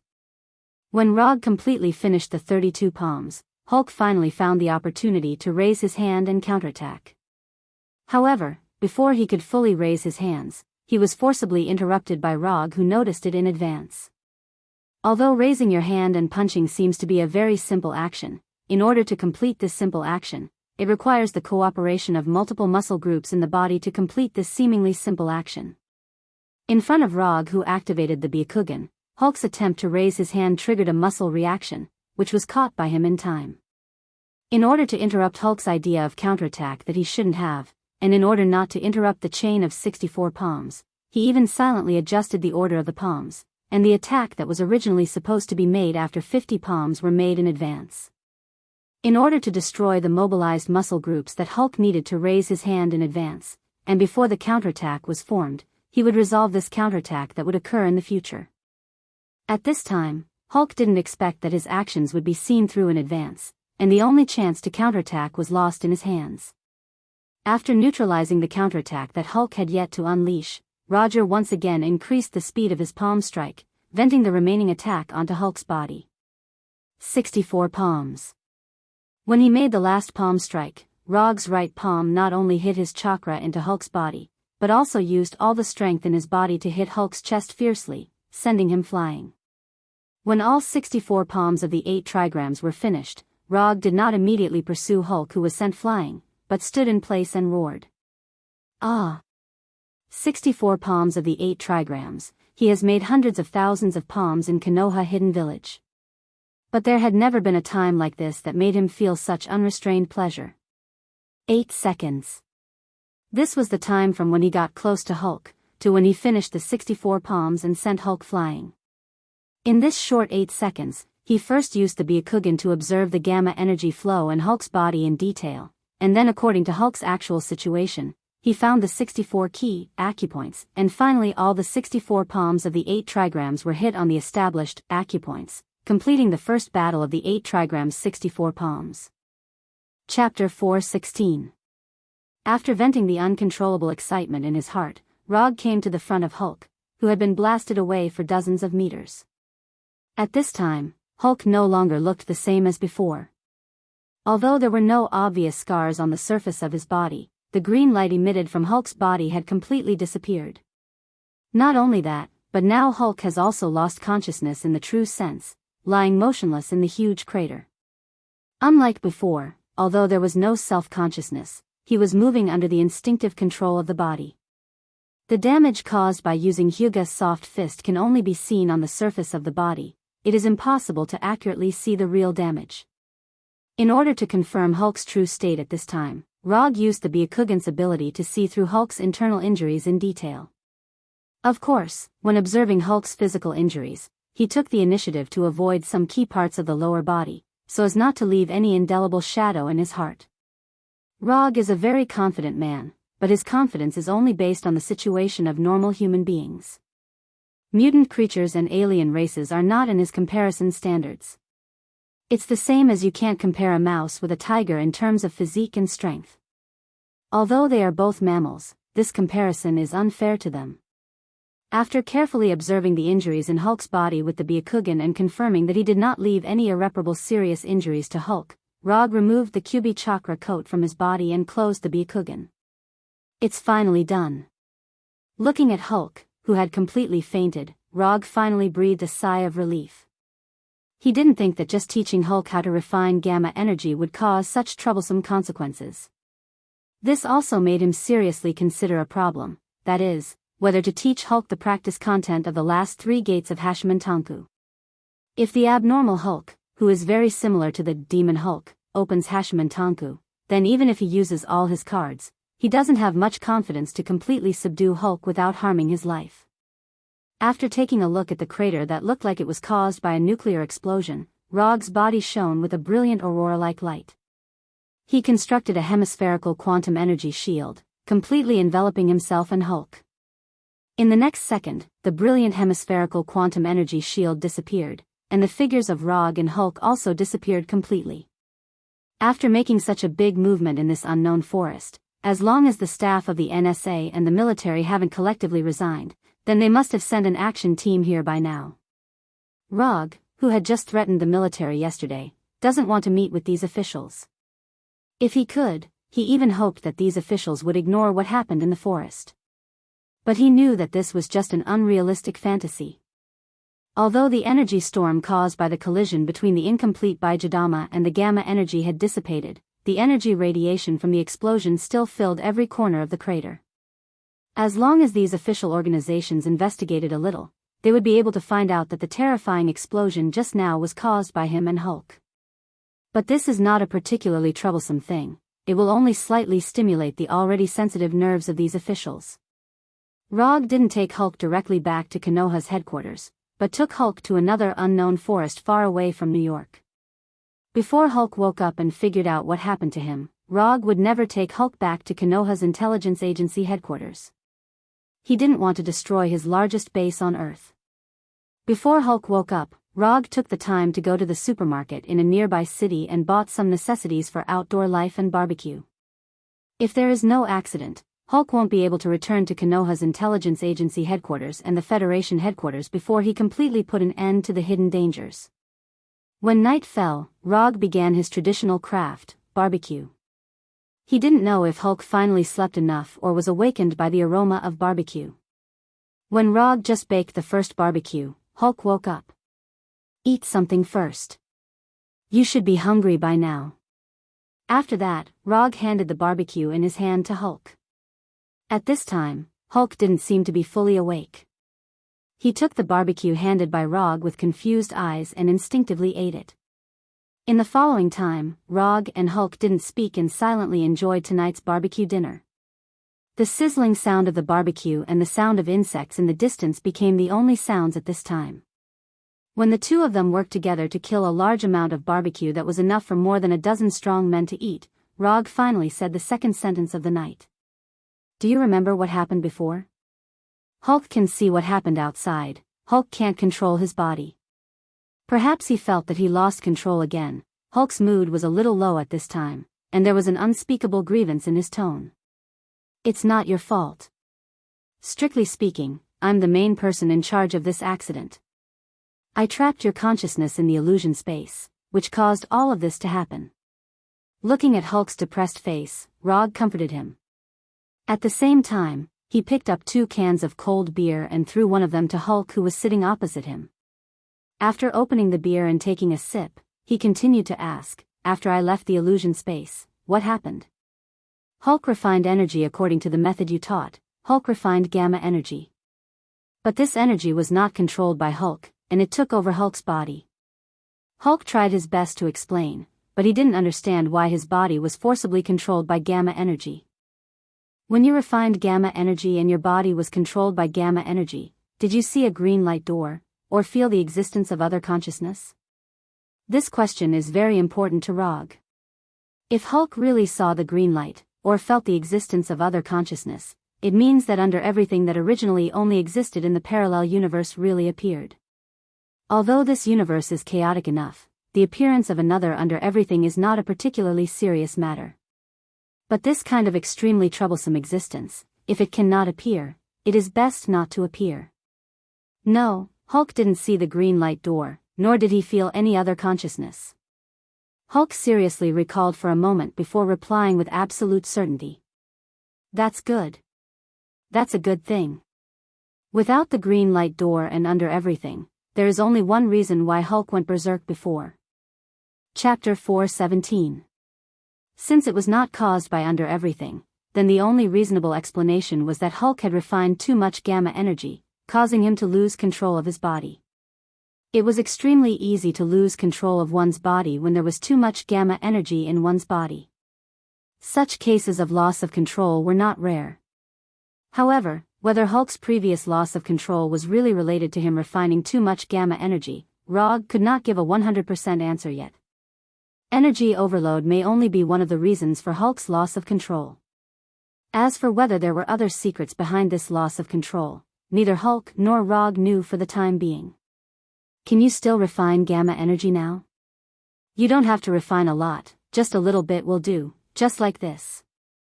After saying that, Rog covered his right hand with the light blue chakra, making the chakra look like a light blue flame burning in his palm. Hulk doesn't know, Hulk can try. After experiencing the previous loss of control, Hulk had some instinctive repulsion towards refining gamma energy.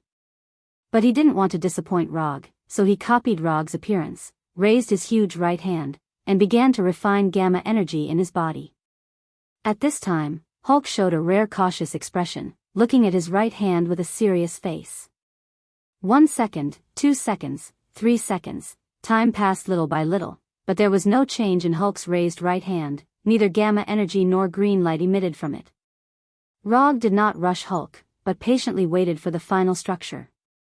Hulk worked very hard for more than 20 seconds, but there was still no change in his right hand. Just when Hulk was about to give up, Rog's voice suddenly sounded. "Look at me." Hulk looked at Rog, and his eyes were unconsciously attracted by Rog's 3-tomo Sharingan. Don't try to control it too deliberately, just like breathing, whether you control it or not, your body will instinctively breathe in and out. At this time, Rog was like a psychiatrist, guiding Hulk with a gentle tone. At the same time, he also silently used the hypnotic ability of Sharingan, making Hulk unconsciously enter a hypnotic state. Gamma energy is the energy you were born with. It's like a cell, existing in every corner of your body. It will be like blood, flowing silently through every blood vessel in your body. Usually, you can't feel its existence. But when you need it, it will appear immediately to strengthen you and heal your injuries. Feel it, accept it. Just like controlling your own breathing, follow its rhythm and slowly control it. If it wasn't for the fact that they were in the middle of nowhere and that he was facing Hulk, Rog felt that he was like a charlatan trying to trick people into joining an unreliable church. Under Rog's hypnosis and guidance, Hulk gradually relaxed, no longer deliberately refining gamma energy, and no longer repelling the gamma energy that was born with him. Slowly, in Hulk's empty right hand, a faint gas-like gamma energy slowly appeared, and a soft green light lit up little by little. Finally, this gas-like gamma energy converged into a flame-like ionic state, covering Hulk's entire right hand. When Hulk's right hand successfully condensed gamma energy, Rog ended the hypnosis and guidance of Sharingan. Hulk did it, Hulk did it. At first, Hulk looked at the gamma energy on his right hand with some disbelief. After confirming that it was the gamma energy that he had refined and condensed, he said excitedly to Rog. "Yes, you did it." Looking at Hulk, who was like getting a new toy, Rog smiled with relief. In the following time, Rog struck the iron while it was hot and shared with Hulk some of his experience in controlling chakra. 3 days passed in a blink of an eye, and when Hulk thoroughly mastered the technique of refining and controlling gamma energy, Rog took Hulk back to the headquarters of the replicas. After these 3 days of special training, Hulk can finally use the gamma energy in his body as chakra. More importantly, he, who has mastered the method of refining and controlling gamma energy, finally doesn't have to worry about losing control because of gamma energy. As long as he doesn't refine excessive gamma energy that he can't control at once, the previous state of losing control will not happen again. After using the portal magic to bring Hulk back to the headquarters, Rog wanted to directly return to the headquarters of Konoha's intelligence agency. However, before he had time to leave, Tani hurried to him. "Where have you been these days? Did you do the big explosion in the suburbs of New York?" Tani glanced at Hulk, whose appearance hasn't changed, but he always felt a little different, and then asked Rog. "We stayed in a forest for 3 days and gave Hulk some special training. As for the big explosion you mentioned, if there were no other big explosions in the past few days, then the explosion you mentioned was done by me and Hulk." Rog didn't explain to Tani why he and Hulk made such a powerful explosion. This kind of thing, the more he explained, the more complicated it would be. Although Rog didn't directly explain the reason, Tani immediately thought of something, and again looked at Hulk, who felt a little different. "Next time, if you have any special activities, can you let me know first? Do you know what the outside media is saying about the big explosion now? A nuclear attack from an enemy country.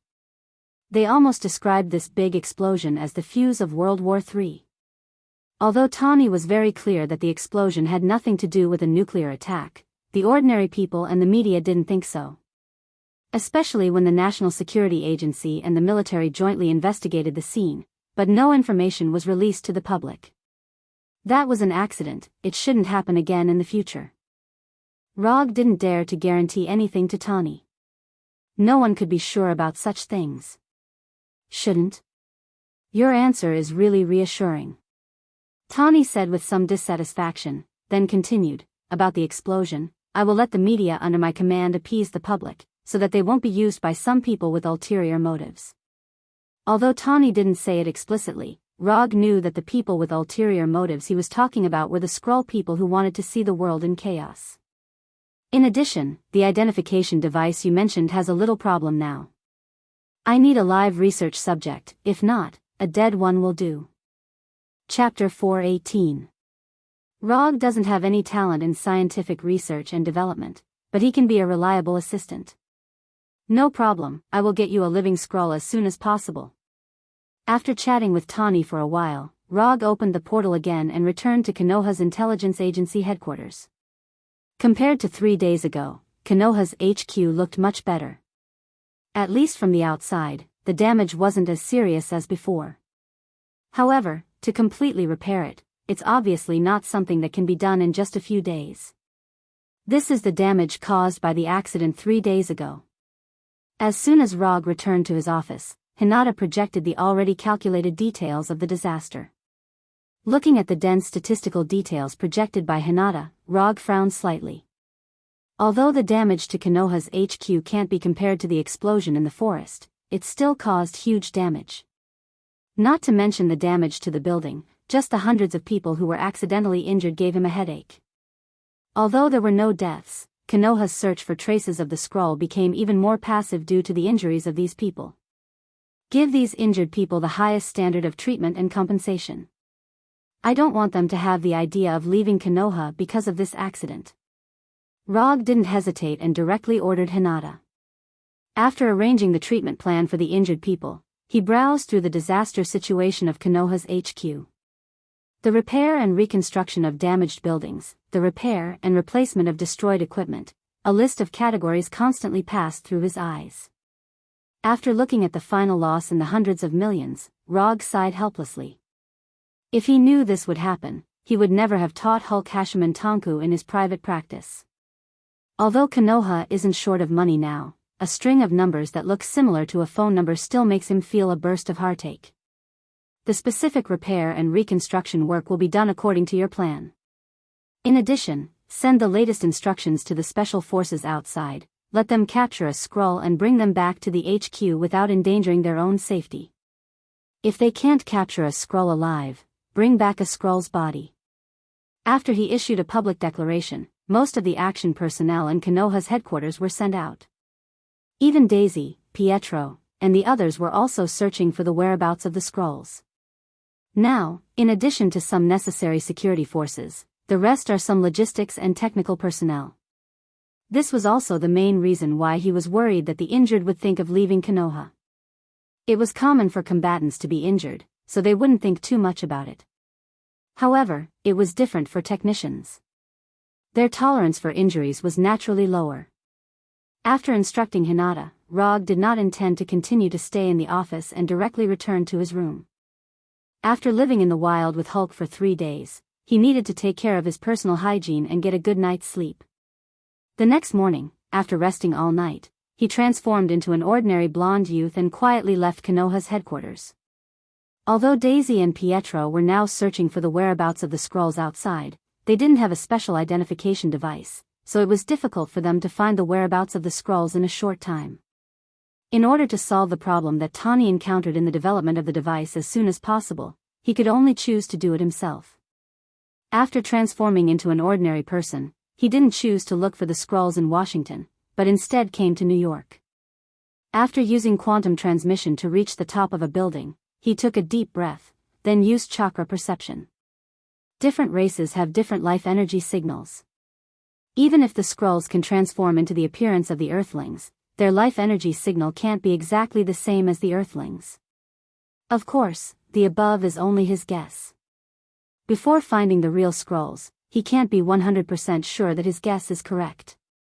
Even the Carey Empire that destroyed the scrolls' home planet couldn't easily distinguish the transformed scrolls. Therefore, the transformation of the scrolls may not have such an obvious weakness. Although sensing life energy is a relatively rare ability, it's not to the point that the Carey Empire's technology can't reach. It wasn't an easy task to detect a scroll hiding in an unknown location in an international metropolis with a population of nearly 10 million.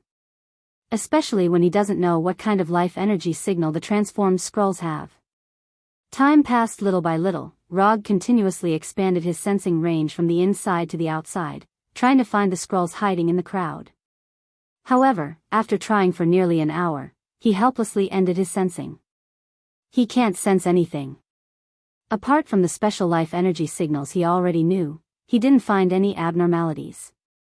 Perhaps there were some minor anomalies, but in such a large area of general perception, these minor anomalies were directly ignored by him. Even if his chakra can support it, he doesn't have that much time to carefully sense the people one by one. Even if he only needed 1 second to sense a life energy signal, with the current population of New York, he would need nearly 10 million seconds. That's 2,770 hours, a total of 100 days. His wish to use the difference in life energy signals to quickly find the scrolls has been dashed. In that case, the only thing left for him was to roll his eyes at her. However, compared to Chakra's sensing range, Supercilious Eye's range is much smaller. A radius of 10 kilometers. This is the maximum range that Supercilious Eye can reach. Beyond this range, his X-ray vision will significantly decrease, to the point where he can't even see through clothes. More importantly, he doesn't really want to use Supercilious Eye's X-ray vision to search for the scrolls. If he used Supercilious Eye's X-ray vision to search for the scrolls, it would mean that he would have to see through every person's body. Although he can control his X-ray vision to the extent that he can directly see through the body, but no matter what, this kind of act of looking at a person's internal organs is very perverted and disgusting. Simply put, he can't get past his psychological barrier. To look or not to look, that's the question. After seriously considering it for a few minutes, in order to ensure his psychological health, he finally gave up on the idea of using Supercilious Eye. It's fine if it's just a few people, but there are so many people in New York, if he has to look through them one by one, he might as well just kill himself. At least this way, he can die with an untainted brain. Chapter 419. Brooklyn, in a camouflaged vehicle downstairs of an old-fashioned building. Is there really a Skrull hiding here? Pietro, wearing a special light blue combat uniform, whispered to Daisy next to him. According to the investigation of the Intelligence Department and Hinata's analysis, the target is more than 80% likely to be a Skrull. After saying that, Daisy handed a custom-made tablet to Pietro. On the screen of the tablet, there is a middle-aged man who looks inconspicuous, a bald middle-aged man with a huge beer belly. From his appearance alone, this man named John is a slovenly middle-aged man who lives alone and has been unemployed for a long time. However, according to the analysis of Konoha's Intelligence Department and Hinata, this inconspicuous John is likely to be a Skrull in disguise.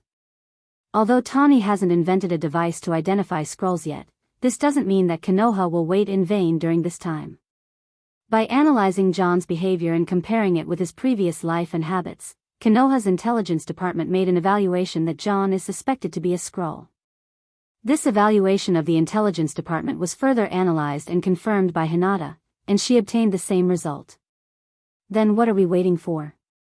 Pietro's superpower is super speed, and his personality is similar to his superpower. He's a guy who can't calm down. Waiting for his friends to come.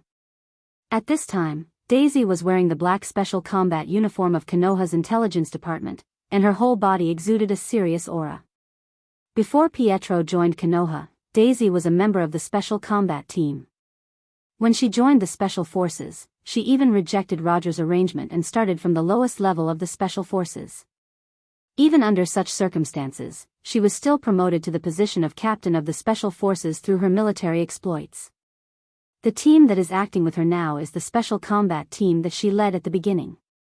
In addition to Daisy and Pietro leading the Special Combat Team to look for Skrulls outside, Punisher, Abomination, Moonstone, Red Tank, and others are also leading the Special Combat Team outside. At present, only Venom and Xiao Hei are acting alone. Venom has Eddie as his partner, so he doesn't need other teammates. Blackie, on the other hand, simply did not like to be used by others. Other than Rog, he had no interest in becoming someone else's weapon, so he also chose to act alone. His friend is also from Skrull? Pietro asked. I'm not sure.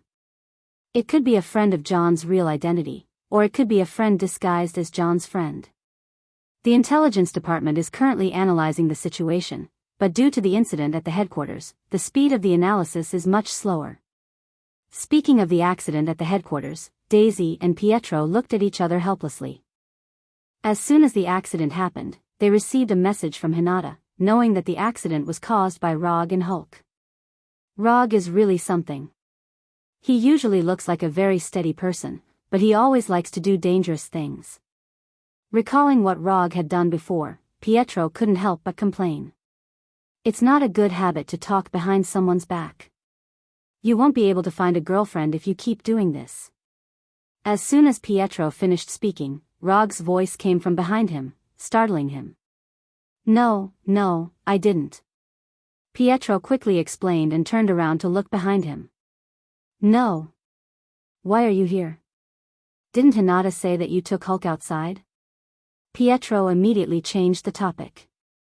I came back yesterday. Chakra's perception didn't work, and he didn't want to look at other people's internal organs one by one, so he used the Flying Thunder God to sense Daisy and Pietro, who were also in New York. Daisy and Pietro still have the Flying Thor jutsu he left on them. After returning to Earth, he didn't have time to remove the jutsu on them. He would never admit that he had completely forgotten about this matter. After all, after practicing in Konoha's hidden village on Tatooine for half a year, he didn't remember leaving jutsu on Daisy and Pietro. If he hadn't sensed these two Flying Thor jutsu when he used Chakra's perception just now, he wouldn't have remembered it at all. After seeing Rog's arrival, the Special Forces members standing behind Daisy and Pietro saluted Rog for the first time. Rog is no stranger to these Special Forces members, and he can even call out each of their names.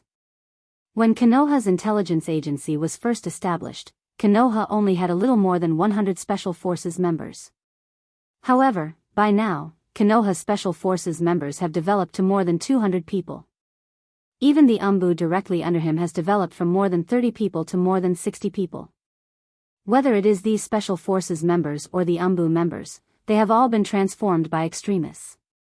Therefore, on their bodies, there is the ultimate seal of the tongue bane placed by Rog. Facing the salute of these Special Forces members, Rog can only helplessly return a salute. How is the situation now? Rog quickly withdrew his gaze from the Special Forces members and asked Daisy, the captain. The one above, there is an 80% chance that he is a Scrooge, and he has a friend who may also be a Scrooge, so we plan to wait for them to meet before we act. Daisy quickly explained, and motioned for Pietro to hand the tablet in his hand to Rog. Room 703. Glancing at the location noted on the screen, Rog opened his Byakugan in front of Daisy and Pietro. Byakugan activate. In an instant, the blue veins next to his eyes bulged, and Rog's white eyes became even weirder. Don't look at me like that, this is my new ability. While speaking, Rog wanted to look directly at room 703 of the building, but when his eyes appeared on Daisy, he unconsciously turned on his X-ray vision. Red, damn it. What am I thinking? After realizing that something was wrong, Rog immediately turned off the X-ray vision of Byakugan and turned his head to look outside. What is this new ability? Rog deliberately omitted the explanation of Byakugan's ability, but Pietro asked immediately. This allows me to see the enemy's attack more clearly. He must not tell them that Byakugan has the ability to see through things, absolutely not. See the enemy's attack clearly? This sounds no different from your previous red eyes.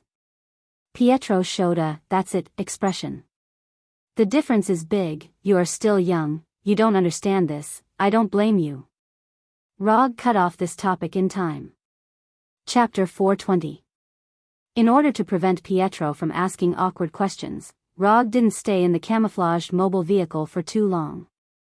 He used quantum teleportation and teleported from the car to the roof of the target building. I feel like his eyes are a little weird. He must be hiding something from us. Pietro voiced his opinion. I have the same feeling. When Rog looked at her with supercilious eyes, Daisy suddenly had a feeling that she was completely seen through, as if she wasn't wearing any clothes at all. As a woman, Daisy had an unreasonable intuition in this regard. After teleporting to the rooftop, Roger calmed himself down. At the same time, an idea popped up in his mind. I'm an experienced veteran, how can I still have this kind of panic? This doesn't make sense. Could this be the so-called stimulation of peeping? Rog's thoughts began to wander uncontrollably in his mind. After dozens of inappropriate images unconsciously appeared in his mind, he reacted again. Damn it, it's not over yet, is it? With a thought, he mobilized chakra in his body and let chakra stimulate his brain. In an instant, the wild thoughts in his mind vanished, and what replaced them was a feeling of seeing through the world of mortals, as if the world was nothing but an illusion. After completely calming down, he stood on the roof and focused his gaze on room 703, where John lived. Messy. This was Rog's first reaction after seeing room 703 with supercilious eyes. In this room that seemed to be non-existent, he saw the target of Daisy and the others' operation, the bald middle-aged man named John. After further adjusting the degree of supercilious eyes penetration, he directly saw through John's internal structure. Although Rog was not a professional doctor, after killing so many people with his own hands, he still had a good understanding of the internal structure of the human body on Earth. The first second he saw through John's body, he could basically confirm that this man named John was the legendary Skrull. Although his appearance was no different from an Earthling, his internal structure was completely different from that of a human. I finally found you. After confirming John's identity, he put on the headset he had just gotten from the train and told Daisy and the others about his discovery. Since John was a Skrull, his friend Alan was most likely a Skrull as well. With these two Skrulls and Tawny's intelligence, it wouldn't take long for him to invent a device that could identify Skrulls. Then, it was a beautiful pursuit and killing operation. While waiting for the other Skrull, Alan, Rog carefully sensed John's life energy signal. Compared to humans on Earth, the Skrull's life energy signal was more than 95% similar. If one didn't sense it carefully, it would be easy to overlook it. After thoroughly studying the life energy signal of the scrolls, he dispelled Chakra's sensing ability and patiently waited for Alan's arrival. He didn't know if these scrolls generally didn't have a sense of time, or if only this scroll named Alan was like this. After blowing the cool breeze on the roof for about half an hour, the scroll named Alan finally arrived at John's house. Unlike the greasy John, Alan's human appearance was clearly much better. His body was well proportioned and straight, his hair was lush and clean, and his clothes were neat and tidy. More importantly, this Alan's face was handsome enough and younger. He looked like a college student who had just graduated. When Alan and John stood together, it was like a contrast between a pretty boy and a wretched uncle, like a strong contrast in a postmodern oil painting. Of course, this was Rog's personal opinion. After all, to the scrolls, appearance wasn't important at all. As long as they wanted to, they could change into any appearance. Let's move. Since Alan and John didn't look like super scrolls, Rog didn't plan to personally take action. He handed the task of capturing them to Daisy and the others who had been waiting downstairs for a long time. At this moment, Alan and John were completely unaware of the approaching danger. Now, they were talking in scroll, which Rog couldn't understand at all. Although Rog, who was standing on the roof, couldn't hear their conversation, judging from their mouths, what they were saying now was not the Earth language he was familiar with. A few minutes later, the special forces led by Daisy came to the door of John's room, and like a group of wolves hunting for food, they made the final preparations before the attack without saying a word. What happened next was basically staged like a written script. Breaking the door, suppressing, attacking, subduing, handcuffing, in front of 6 special forces members who had been modified by extremists, as well as Daisy and Pietro, who had superpowers, the 2 ordinary scrolls only lasted a few seconds before they were completely subdued. Then they were handcuffed, put on a pure black hood, and directly escorted to the mobile car downstairs. When the camouflage train was completely away from the block, Rog left the roof with the flying thunder god and teleported to the mobile car. I will take these 2 guys directly to the Avengers headquarters, you guys take a break, and then continue to perform other tasks. After speaking, Rog grabbed the shoulders of the 2 scrolls and used quantum transmission. The reason why he didn't choose to use portal magic is because using portal magic in a moving vehicle is no different from directly cutting the vehicle. Portal is a fixed space entrance and exit, and it will not change its space coordinates because of the movement of the vehicle. At this point, quantum transmission is undoubtedly more suitable. A brilliant aurora-like light lit up in the car. Then, the light disappeared, and Rog and the 2 scrolls also disappeared. Because he didn't know where Tawny's laboratory was located at the Avengers headquarters, Rog chose to teleport to Tawny's office this time. At this time, Tawny was reviewing the information sent back by the action team secretly dispatched by the Avengers in his office. However, in the next second, a brilliant aurora-like light appeared in his office out of thin air. The research subjects you want, I brought them to you. Before Tawny realized what was going on, Rog took off the hood on Alan and John's heads. They are scrolls? Are you sure you didn't catch the wrong people? After carefully observing Alan and John, Tawny asked with some uncertainty. Of course I'm sure. As soon as his voice fell, Rog took out a flying Thor kunai with his right hand and slashed across Alan and John's arms like lightning. Purple blood that was completely different from that of the Earthlings slowly flowed out of the wound. Chapter 421. Purple blood. Seeing the purple blood that didn't belong to an Earth creature, Tawny no longer had any doubts and immediately arranged for the guards to send the 2 scrolls to his laboratory. I'll leave the rest to you. If you need anything else, you can contact me at any time. After handing over the 2 scrolls to Tawny, Rog didn't intend to continue staying at the headquarters. Although his relationship with Tawny is quite good, his reputation in the Alliance isn't very good. Tawny, Hulk, Natasha, and Scott are the only 4 people in the Alliance who aren't dissatisfied with Rog's domineering style. As for Rogers and the other members of the American team, they more or less had some complaints about him. Especially after he openly threatened the protesters in the live news broadcast, their evaluation of Rog became lower and lower. If it weren't for the fact that Roger was far stronger than them, perhaps Rogers would have brought the special forces of the United States to capture him at any time. However, Rog didn't care about the dissatisfaction of Rogers and the others. "I like it when you don't like me, but can't do anything to me." "No problem. If Konoha needs any help, you can contact the Alliance at any time," Tani replied. Afterward, Rog used the portal magic and returned to Konoha's headquarters. Both Konoha and the Alliance's special forces are outside searching for scrolls. The only difference is that Konoha openly send out their special forces, while the Alliance can only send out their special forces secretly. After all, the Alliance is different from Konoha. Konoha can completely ignore people's evaluation and opinions, but the Alliance can't. After handing over the 2 scrolls to Tani, Rog didn't go out to look for scrolls again.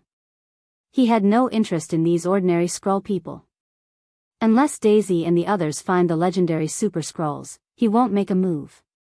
A week passed in the blink of an eye.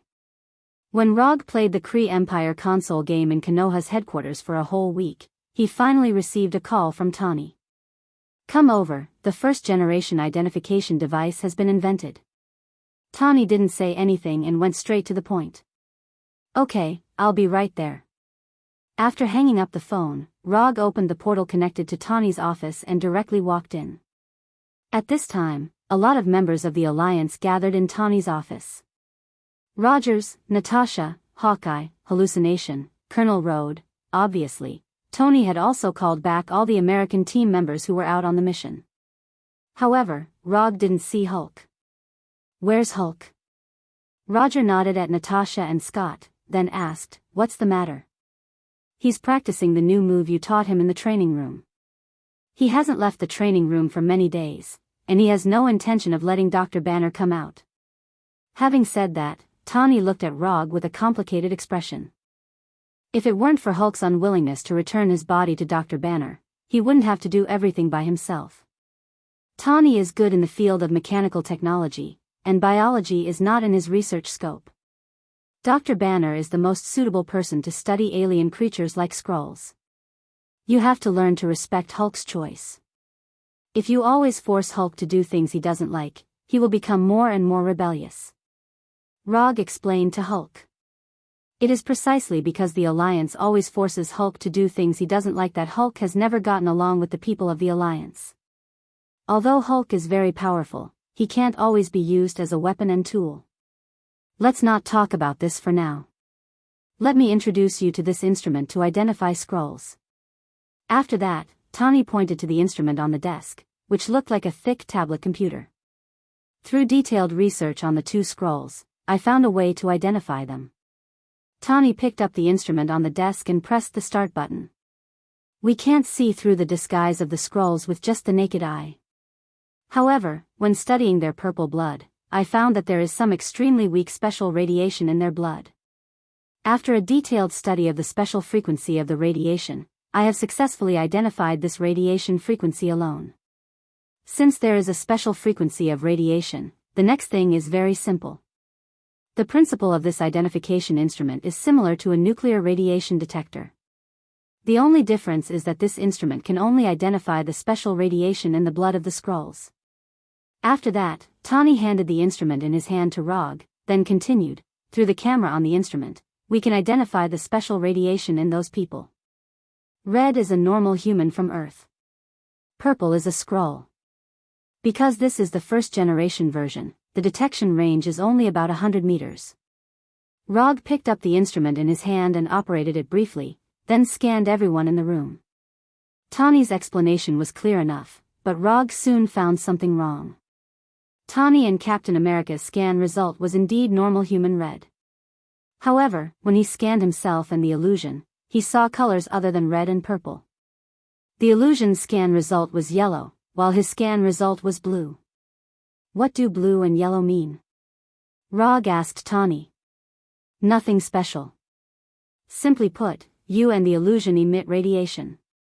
As for whether this radiation will affect the people around you, unless you are willing to let me study you in detail, I can't give you a definite answer. Tani said casually. Although Tani said it casually, after he finished, Rog found that the eyes of Natasha and the others became a little strange. If it wasn't red, it meant that they weren't normal humans. The illusion is relatively easy to understand. After all, he is a robot with autonomous consciousness. But Rog is different. He is a native of Earth. Rog ignored the strange eyes of Natasha and the others, handed the instrument back to Tawny, and began to think quickly in his mind. Is this the after effect of practicing chakra? Or is it because of the increase in strength that he began to evolve in the direction of aliens? There are a total of 20 sets of this instrument. Compound and Konoha will share equally, 10 sets on each side. When Rog wondered whether he had begun to evolve in the direction of aliens, Tawny asked the staff outside the room to move the remaining 19 sets of identification instruments in. Chapter 422. Although this device can only identify scrolls within 100 meters, it's undoubtedly a huge improvement compared to searching for scrolls through data analysis. With this device, Konoha's intelligence department no longer needs to compare the data of suspected targets and analyze whether they've been replaced by scrolls. Good job. Everyone in the room picked up the device and started operating it, then expressed their approval of Tawny's work. Tawny may not be the most powerful superhero in the Avengers, but he's definitely the most irreplaceable existence in the Avengers. Without Tawny's brain, the Avengers wouldn't have developed to this point. I'll accept the device. But if you have time, you can try to upgrade it. 100 meters is still too small. No problem. Once I develop a new version, I'll inform you as soon as possible. After receiving Tony's reply, Rog opened the portal connecting to his office and returned to Konoha's office with the 10 sets of identifiers that belonged to Konoha. Hinata, arrange for people to send out the device. It's time to give these scrolls a surprise. Rog said to Hinata. Okay. It didn't take long for 2 Konoha staff in black uniforms to come to Rog's office and took out the device on the table. The problem of how to identify scrolls has been solved. The next step is naturally to capture and kill them. However, Rog still has no plans to take action. Unless Daisy and the others find a super scroll, he won't do it himself. Capturing ordinary scrolls is not a challenge for him at all. If he has the time, he might as well clear a few more Kree Empire games.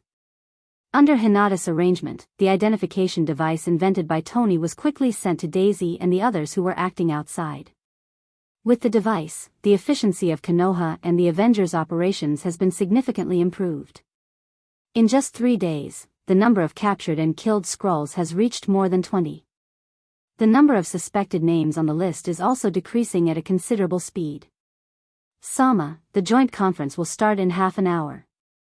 Hinata woke up Rog, who was addicted to the game. Got it. Although somewhat reluctant, Rog still logged out of the Kree Empire game and took off his helmet. At this time, a week has passed since Tawny handed over the device. In this week, Konoha and the Avengers achieved brilliant results. They had captured 36 Skrulls alive and killed 43 Skrulls. Under the joint attack of Konoha and the Avengers, the Skrulls active in Washington and New York were all caught in one net. Even the Skrulls who disguised themselves as government workers weren't spared from the attack. In the beginning, the White House and military expressed their dissatisfaction with Konoha and the Avengers. But when they received the corpses of Skrulls, they obediently shut up. Because of the Skrulls with the Skrulls to kill Konoha.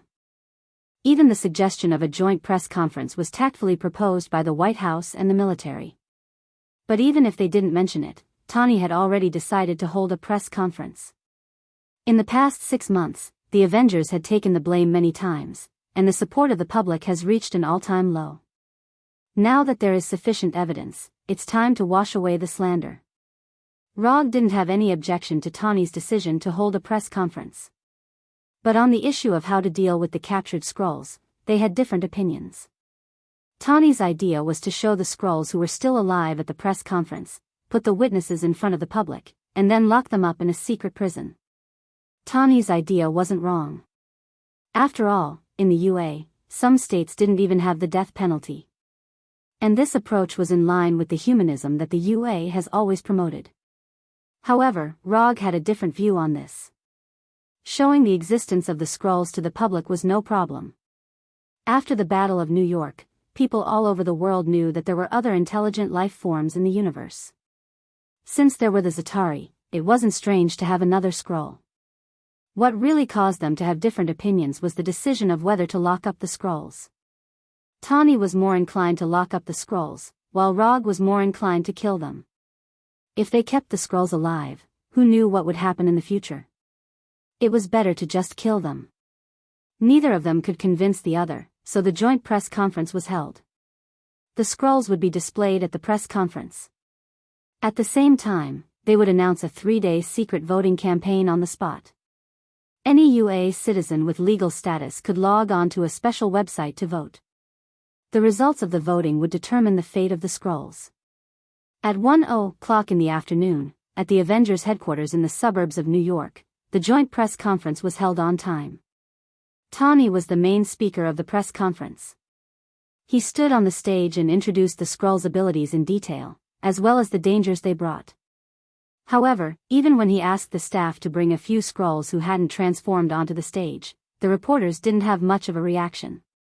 Looking at the somewhat deserted scene, Tawny seemed to have realized something. Once the impression was bad, it was difficult to recover. Even if people knew that the scrolls had disguised themselves to frame the superheroes, they wouldn't change their opinion. Because once they changed their opinion, it meant that they had to admit that they were stupid and that they had done wrong. It was similar to the king's new clothes. Although they knew it was the truth, they would never admit it. Before the press conference started, Rog expected this. But he didn't remind Tawny. Instead, he wanted to let Tawny experience it himself. Although Tawny had experienced some pain, he still overestimated human nature. As Rog expected, the climax of the press conference came when Tawny announced the voting to decide the fate of the scrolls. What right do the Avengers and Konoha have to decide the fate of the scrolls? Although they are aliens, they are also living beings. Even if there is a trial, they can only be tried through the law. Although the scrolls have the ability to transform, you don't have enough evidence to prove it. The so-called evidence you provided is only your side of the story. The reporters in the audience said one after another, directly targeting the Avengers and Konoha. The reporters who were not interested in Tawny's evidence now stood on the moral high ground and began to refute with righteous words. Looking at the suddenly agitated reporters, Tawny was stunned. Then, he looked at Rog, who was sitting on his right. Chapter 423. Looking at Tawny's pleading eyes, Rog suddenly missed the Tawny before he became Iron Man. Although Tawny didn't know him at that time, he had seen a lot of news reports and live broadcasts about Tawny. The arrogant genius and playboy from back then was completely gone. It had to be said that the identity of a superhero could really change a person. If it was the Tawny from back then, he would never have shown such pleading eyes, let alone be speechless by the reporters' questions. After silently lamenting in his heart, Rog stood up and came to the podium. There was no need for any verbal communication. When Rog came over, Tawny immediately gave up his position and sat in his seat without saying a word. When the person standing on the podium became Rog, the sharp questions from the audience instantly disappeared without a trace. A person's name, a tree's shadow. The reporters in the audience may not have dealt with Rog before, but they must have seen Rog's arrogant public declaration. I will answer your questions just now. Rog said in a calm tone, his eyes slowly swept over every reporter in the audience. Although he hadn't done anything yet, the moment his eyes swept over them, all the reporters in the audience felt an inexplicable chill. However, as reporters, they showed excellent professionalism and didn't show any signs of losing their composure. This was a live broadcast. If they lost their composure, even if their careers weren't ruined, they would at least go down the drain. Actually, I can answer all your questions with one sentence. We are not discussing with you how to deal with these scrolls, we are just informing you. It doesn't matter if you're willing or not, or if you acknowledge it or not, the fate of these scrolls is only imprisonment for life or death. You only have the right to vote or not, you have no right to raise any objections. If you want to show your benevolence, go to this website and vote. Do you understand? Rog's tone was neither cold nor stern. However, everyone could hear the undeniable tone in his words. After that, Rog gestured to the staff below the stage to project the voting page onto the huge screen on the stage. At this time, the statistics below the death and life imprisonment options were still 0. The reason why it was still 0 was not because no one in the United States had voted, but because the voting had not even begun. Now, I announce that the voting for the punishment of the Skrulls has officially begun. As Rog's voice sounded, the 72-hour countdown at the top of the voting page began to roll. A few seconds after Rog announced the start of the voting, the statistics on the page began to rise crazily. 1,000, 5,000, 10,000, 30,000, 50,000. Looking at the increasing numbers on the page, the reporters sitting in the audience fell silent. Just as Rog had said, they had no right to make any suggestions or objections. The crazy numbers on the voting page proved an incomparably cruel fact. That is, not many people cared whether Konoha and the Avengers' decision was legal or not. In other words, those who voted tacitly agreed that Konoha and the Avengers had the right to do so. With the official start of the voting, the scheduled process of the press conference was all over.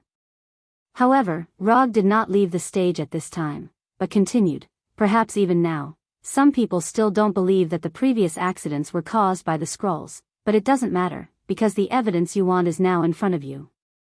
All cameramen, aim the camera at the door. Not to mention the reporters and cameramen at the scene, even Tawny and Daisy didn't understand Rog's words. However, they soon knew the reason. The venue of the press conference was on the grass next to the Avengers headquarters, only a few dozen meters away from the door. After hearing Rog's words, everyone at the scene turned to look at the door. Then, they saw a large group of superheroes. Iron Man wearing an Iron Man armor, Captain America holding a shield, Hulk with a tall figure, Hawkeye with a bow and arrow.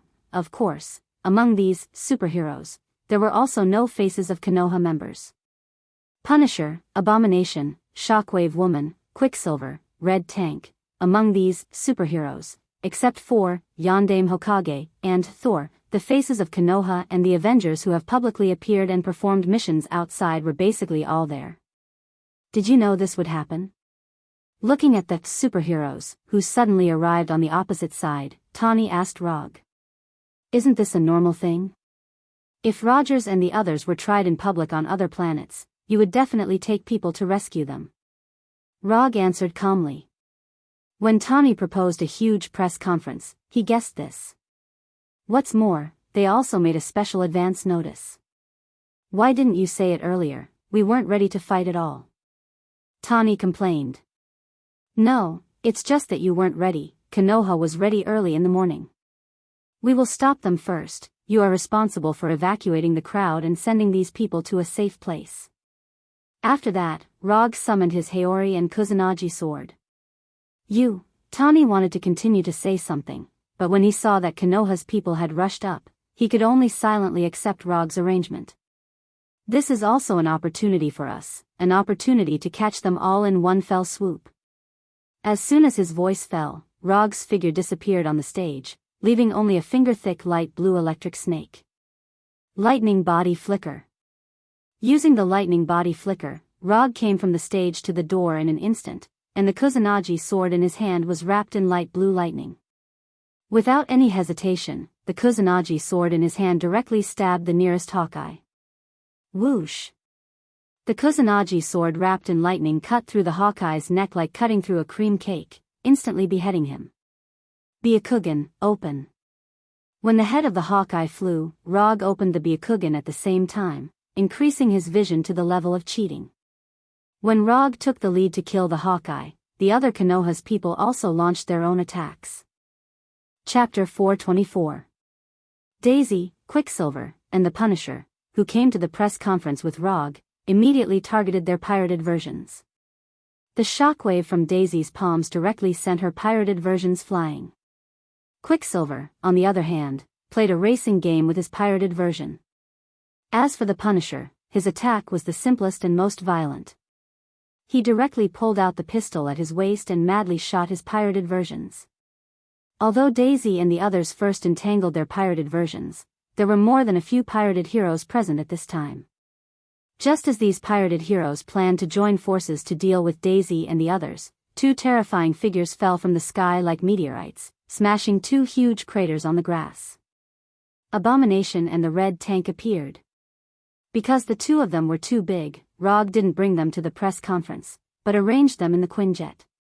The domineering appearance of Abomination and the red tank immediately attracted the attention of these pirated heroes, and also disrupted their plan to besiege Daisy and the others.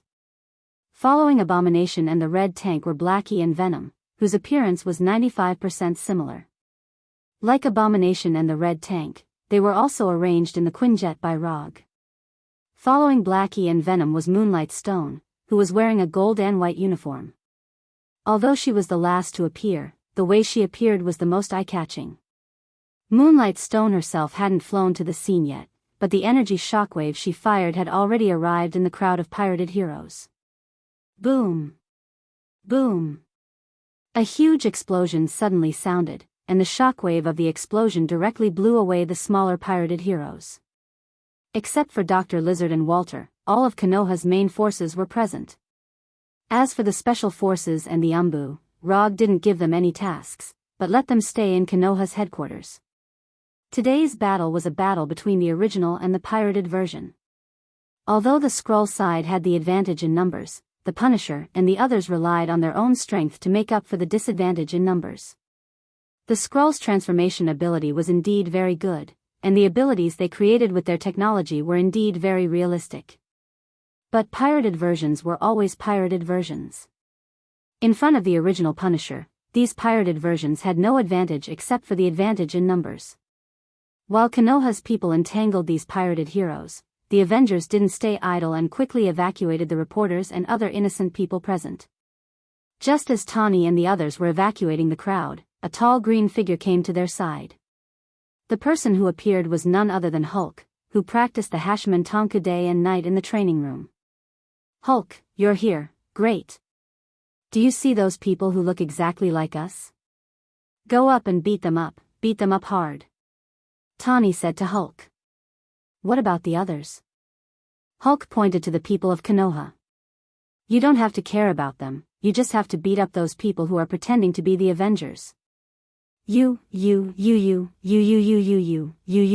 You are, you. Hulk nodded his head in agreement with Tony's statement. However, Hulk didn't rush directly to the Skrull people as Tawny imagined, but instead, he took a deep breath in front of him. What does this mean? Is he calming himself down? Because Tawny has been busy with the Skrull people, he didn't know what Rog taught Hulk. But in the next second, Tawny saw a completely different Hulk from his memory. Gamma energy exuding a strange green light appeared on Hulk's body, as if it was covering him with a layer of energy. Then, just as Tawny was about to ask Hulk what was going on, Hulk said very seriously, Hashman Tonku, first gate, open. As Hulk's voice sounded, the gamma energy on his body became stronger. However, what really shocked Tawny was that Hulk was exuding an amazing aura that was completely different from before. In the past, although Hulk was very powerful, he always gave people the feeling that he was crazy and brainless. But now, Hulk was exuding a cold-blooded and austere aura like a veteran. What did Rog teach Hulk? The current Hulk looks very dangerous. No, after this matter is over, I must have a good chat with Hulk. Just as Tawny was surprised by Hulk's aura, Hulk suddenly disappeared in front of him, leaving behind an afterimage. Then, he heard a collision sound like an explosion. After opening the first gate, Hulk lifted the restrictions on his brain and used 100% of his physical strength for the first time. After using all of his physical strength, Hulk showed an amazing speed that far exceeded his previous speed. His whole body was like a train as he crashed into the Skrull people, knocking away the Skrull people who had transformed into him. Before Hulk had even opened the first door, Rog had already sensed his presence. Byakugan's 360-degree vision without blind spots allowed him to clearly see everything that was happening around him. If he wanted to, he could even see through everyone's body. However, he did not do that. Instead, he moved forward as if he was taking a stroll, casually killing Black Widow and Captain America. These Skrulls who had transformed into Black Widow and Captain America were ordinary Skrulls. Although they had tried very hard to imitate the strength of the real Skrulls, in front of Rog, even the real Black Widow and Captain America couldn't hold on for long. At this time, Rog wasn't picking on soft persimmons. Instead, he was trying to clear the battlefield as much as possible so that the next battle would have a bigger stage. After searching for a while, he successfully found the Super Skrull that he had been thinking about for a long time among these counterfeit goods. 3. Among these Skrulls, there were only 3 Super Skrulls who had transformed into Super Skrulls: Hulk, Quicksilver, and Shockwave Girl Daisy. Although they were hidden among the ordinary Skrulls, Rog's Byakugan completely saw through their disguise. After killing another Hawkeye, he arrived in front of the Super Skrull who had transformed into Daisy. "Don't think about fishing in troubled waters. I know you're a Super Skrull. Go all out." After cleaning up the insensible trash around him, Rog said to Daisy. After discovering that she had been completely exposed, this Daisy had no intention of continuing to hide. She raised her hand and released a strong shockwave that wasn't much weaker than the real Daisy. Chapter 425. The invisible shockwave created ripples in the air and attacked Rog at an astonishing speed. However, for Rog, who was already used to this kind of shockwave attack, the attack from Daisy was too slow. In the blink of an eye, Rog disappeared from his original position, leaving behind a finger-sized light blue electric snake.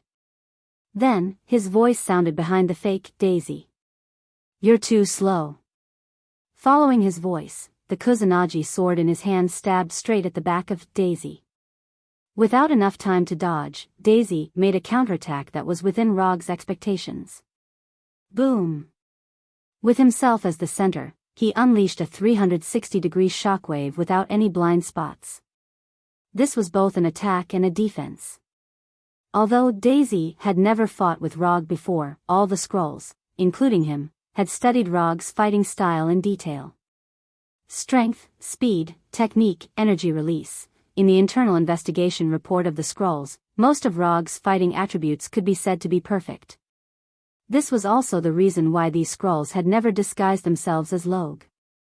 With their technology and strength, the Rog that they disguised as was extremely flawed. Even if they used it to fool ordinary people, the Rog that they disguised as was not enough to pass off as the real deal. Therefore, in order to prevent their disguise plan from being exposed, they gave up on the idea of disguising themselves as Rog. However, in Rog's perfect fighting attributes, they discovered a weakness of Rog. To be precise, it could not be considered a weakness. It was just that compared to his other attributes, this attribute was obviously a few levels lower. Constitution. Because he was an Earthling, Rog's constitution was not very outstanding. Not to mention the races in the universe that specialized in constitution, even compared to some ordinary races in the universe, Earthling's constitution was obviously inferior. Under normal circumstances, Rog's constitution was not particularly strong, but it was enough to be his fatal weakness. However, this deficiency in his physique was made up for by his speed that surpassed that of an ordinary person. When analyzing Rog's fighting videos, the Skrulls discovered that Rog had a preference for close combat. In response to this phenomenon, they developed an effective method to deal with Rog's weak constitution. In close combat, they would exchange injury for injury. Although the physiques of the Skrulls aren't that strong, compared to the humans of Earth, they still have an advantage. As long as they could severely injure Rog, not to mention exchanging injury for injury, even exchanging life for injury would be worth it. Although Super Skrulls were rare, they weren't like Log, where there was only one of them. More importantly, they discovered that Rog played an irreplaceable role in Konoha. Once Rog dies, even if Konoha doesn't immediately fall apart, it will be divided into several different forces. In other words, as long as they succeed in killing Rog, it not only means that they got rid of a very troublesome enemy, but it also means that they have caused irreparable damage to Konoha. In a way, the Skrull people's findings weren't wrong. It's just that there was a small problem, that is, their intelligence was a bit too outdated. Before he became a sage, his constitution was indeed Rog's weakness. At least compared to his other attributes, his physique was only equivalent to a strengthened Earthling. However, with the continuous growth of his sage body, this weakness of his constitution was quickly made up for. Although Rog still had the title of an Earthling, his constitution was not inferior to an Asgard. In fact, his constitution was not worse than the Asgard's, it was even better than most of the Asgards. Before he went to rescue the kidnapped Hulk, his hand-to-hand combat with Thor proved this point. Even if these Skrulls paid a bit of attention to news from the universe, such as his battle with Luo-Nan and Thanos on planet Sokka, these Skrulls wouldn't continue to believe that his physique was a weakness. Facing the shock wave flying at high speed, Rog did not dodge, his body directly flashed with the chakra coat wrapped with lightning. Lightning release chakra mode. In just a moment, Rog covered his whole body with lightning release chakra, covering himself with a layer of chakra coat that was not inferior to steel. The invisible shock wave of the fake Daisy was like a tsunami wave that hit Rog. Then, his chakra coat was stirred up in a circle of ripples. This shock wave that had no blind spots came quickly and left quickly, its power was not small. At the very least, the Skrulls not far from Rog and the fake Daisy, as well as the abominations and red tanks, were all sent flying by the shock wave. However, Rog, who was closest to the fake Daisy, was still standing in his original position. Your reaction is not bad. But it's still too slow. As soon as his voice fell, the Kusanagi sword in Rog's hand drew 2 silver arcs in the air. Chi! Chi! Like cutting a watermelon, the Kusanagi sword did not receive any resistance, easily cutting through the fake Daisy's 2 arms. Her arms were directly cut off. Purple blood spurted out from the wound on the severed arm, as if a faint purple rain was falling. If he wanted, he could directly kill this fake Daisy. However, the fake Daisy's identity as a Super Skrull allowed her to avoid the fate of being directly beheaded. Rog wasn't very interested in the Skrulls' ability to change their appearance. However, he was quite curious about the Super Skrull's ability to copy the target's ability. In order to satisfy his little curiosity, he decided to take these 3 Super Skrulls back to Konoha and study them. After removing the fake Daisy's 2 arms, Rog flashed behind the fake Daisy, his left hand turned into a knife and hit the back of her neck. The sudden heavy blow knocked out the fake Daisy without any suspense. The Skrulls present didn't expect that one of the 3 strongest Super Skrulls among them would be so weak in front of Rog. She couldn't even hold on for more than 10 seconds. Although they found it hard to believe, as members of their race, the nearby bandit heroes immediately rushed forward in an attempt to save the bandit, Daisy, who had been knocked out by Rog. However, their speed was still too slow. Just as they took their first step, Rog's left hand grabbed the fake Daisy's collar, and the 2 disappeared directly. Flying Thor. In order to prevent this Super Skrull from bleeding to death, Rog didn't waste any time and directly took her back to Konoha's laboratory. Hinata, look after this guy, don't let him die. After instructing Hinata, Rog's figure disappeared again. The Super Skrull who lost her arms was lying motionless on the dissection table in the laboratory. The humanoid robot in the corner was awakened by Hinata, took bandages, sutures, and other tools, and came to the dissection table without saying a word. Chapter 426. Although Hinata didn't know what Rog was going to do to the seriously injured Super Skrull, since Rog had ordered her to do so, she would never let this Super Skrull die. Under Hinata's control, the 3 medical robots quickly treated the seriously injured and unconscious Super Skrull. After bringing the fake Daisy back to the laboratory at Konoha's headquarters, Rog immediately returned to the Avengers headquarters. At this time, the Skrull disguised as heroes were still fighting with Konoha and the others. However, the most eye-catching thing now wasn't the members of Konoha or the heroes, but Hulk.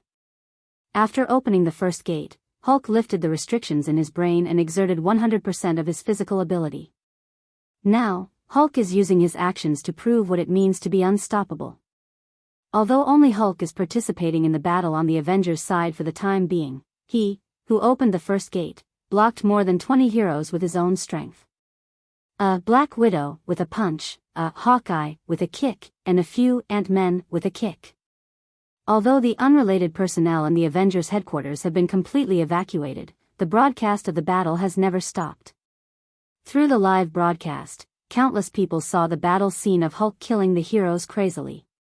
Watching these knockoff heroes die one by one in the hands of Hulk, who was emitting green light all over his body, the audience on the other side of the TV couldn't help but have the same thought. Hulk, the strongest Avenger. After returning to the battlefield, Rog paid a little attention to Hulk's battle for a few seconds, and then focused on the fake Quicksilver, who was competing with the real Quicksilver in speed. This fake Quicksilver is also a super Skrull and is one of the research targets that Rog must bring back to the laboratory. Compared with the battles of others, the battle between the real Quicksilver and the fake Quicksilver seemed a bit ordinary. To be precise, it's not ordinary, but not many people can see the specific situation of their battle. In the eyes of others, the two of them are like two flashing ghosts, constantly appearing in every corner of the battlefield. Lightning body flicker. Without any hesitation, Rog immediately joined the speed competition between the two Quicksilver. Compared with the first time they met, Quicksilver's speed has improved a lot. However, he's not the only one whose speed has improved.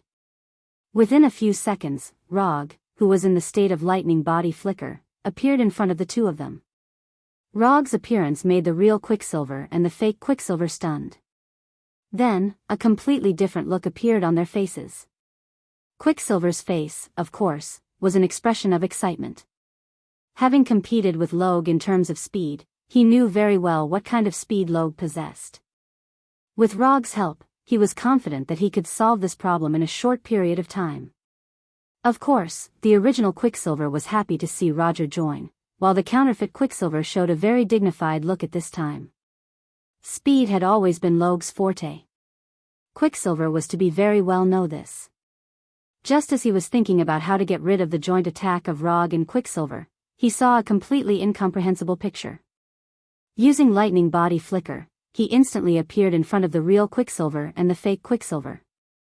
Without any hesitation, Rog made his move. However, his target was not the fake Quicksilver, but the real Quicksilver. Did I mistake him for someone else? This thought quickly emerged in the mind of the fake Quicksilver. Even the real Quicksilver showed a puzzled look after seeing Rog's right hand grabbing him like lightning. Rog, who was using Byakugan, certainly wouldn't mistake him for someone else. What he wanted to catch now was the real Quicksilver. In just a moment, Rog's right hand, which was wrapped in chakra and lightning, grabbed Quicksilver's shoulder. Then, his right hand suddenly exerted force and threw Quicksilver, who was running at high speed, out. After doing all this, he turned and chased after the fake Quicksilver. This fake Quicksilver, who was transformed from a super Skrull, could be solved by him alone. Leaving Quicksilver here is a pure waste of combat power. Although Quicksilver didn't know what Rog was planning, he didn't suffer a serious impact after being thrown by Rog. Instead, he fell into the crowd of heroes in a relatively gentle way. Quicksilver wanted to catch up and ask, but the bandit heroes around him helped him put an end to this idea with their actions. At this time, although Rog was far away from the main battlefield, he could still clearly see everything happening on the battlefield with his Byakugan. After confirming that Konoha's people were not in danger for the time being, he focused his attention on the crazy running fake Quicksilver in front of him. Although this fake Quicksilver tried to rejoin the main battlefield, so as to use his super speed to attack Konoha's people. But Rog told him a fact with his own actions, that is, don't even think about it. At this super speed that exceeds the speed of sound, ordinary ninjutsu can't hit the fake Quicksilver at all. After confirming that Konoha's members on the main battlefield were not in danger with his Byakugan, he closed his Byakugan. 3 Tomo Sharingan, open. First gate of Hashimentanku, open. After switching Byakugan to Sharingan, he opened the first gate of Hashimentanku at the same time. With the opening of the first gate, his already amazing speed instantly became even more terrifying. He didn't use Hashimentanku to directly attack the fake Quicksilver. He had a better way to deal with this fake Quicksilver. After using the Hashimentanku, he instantly caught up with Quicksilver in front of him as if he had turned on the nitrogen acceleration of a race car. Sharingan, Golden Bind Genjutsu.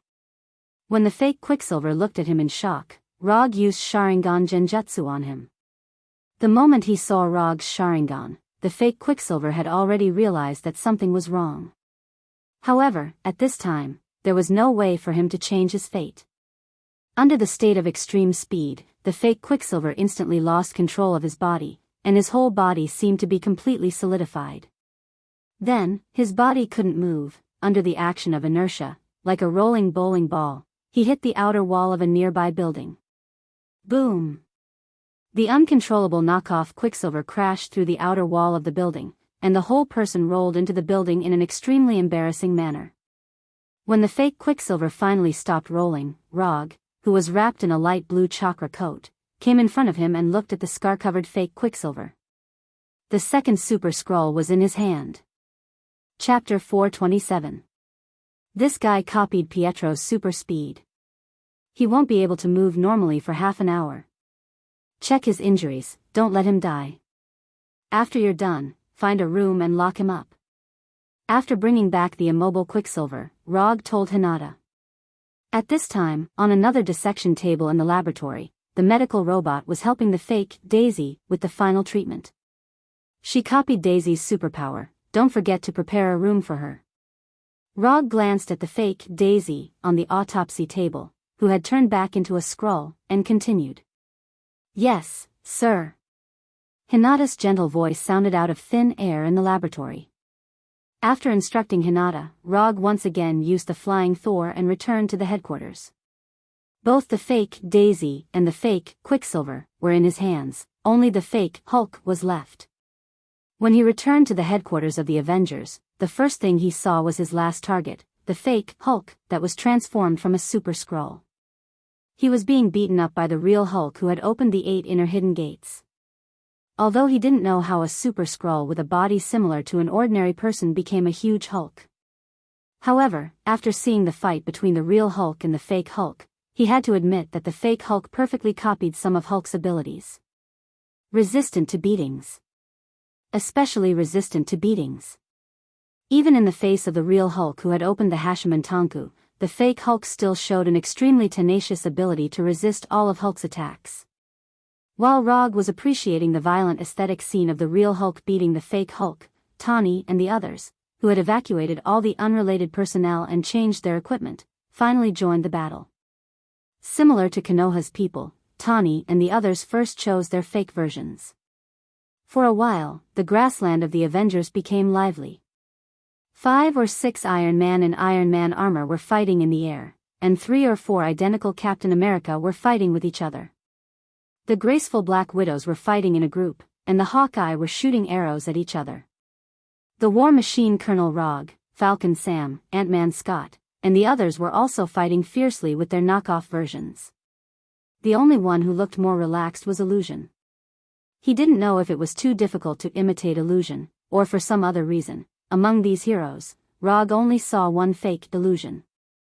With the addition of the Avengers, the fake heroes, who didn't have much advantage, suddenly became more precarious. After a while, Roger, who has activated his Sharingan, began to be unable to distinguish their true identities. But even so, he didn't intend to switch back to be a Kugan. The only target he needed to deal with now was the fake Hulk, who was fighting with the real Hulk. As for the other knockoff heroes, they could be dealt with by the real deal. Flying Thor. After sensing the Flying Thor technique on Hulk, Rog directly flashed in front of him and joined forces with him to attack this fake version of Hulk. Taijutsu, monstrous strength.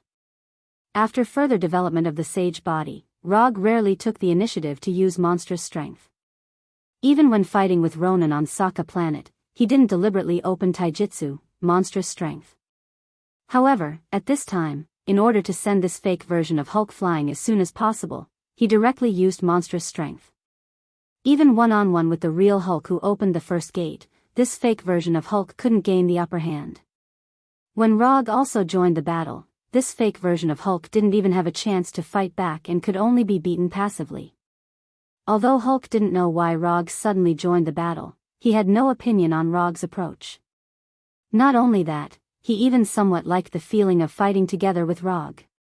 Under the joint attack of Hulk and Rog, this fake version of Hulk only lasted for less than 5 seconds before he was completely sent flying. Just when Hulk was about to chase after him, Rog suddenly stopped him.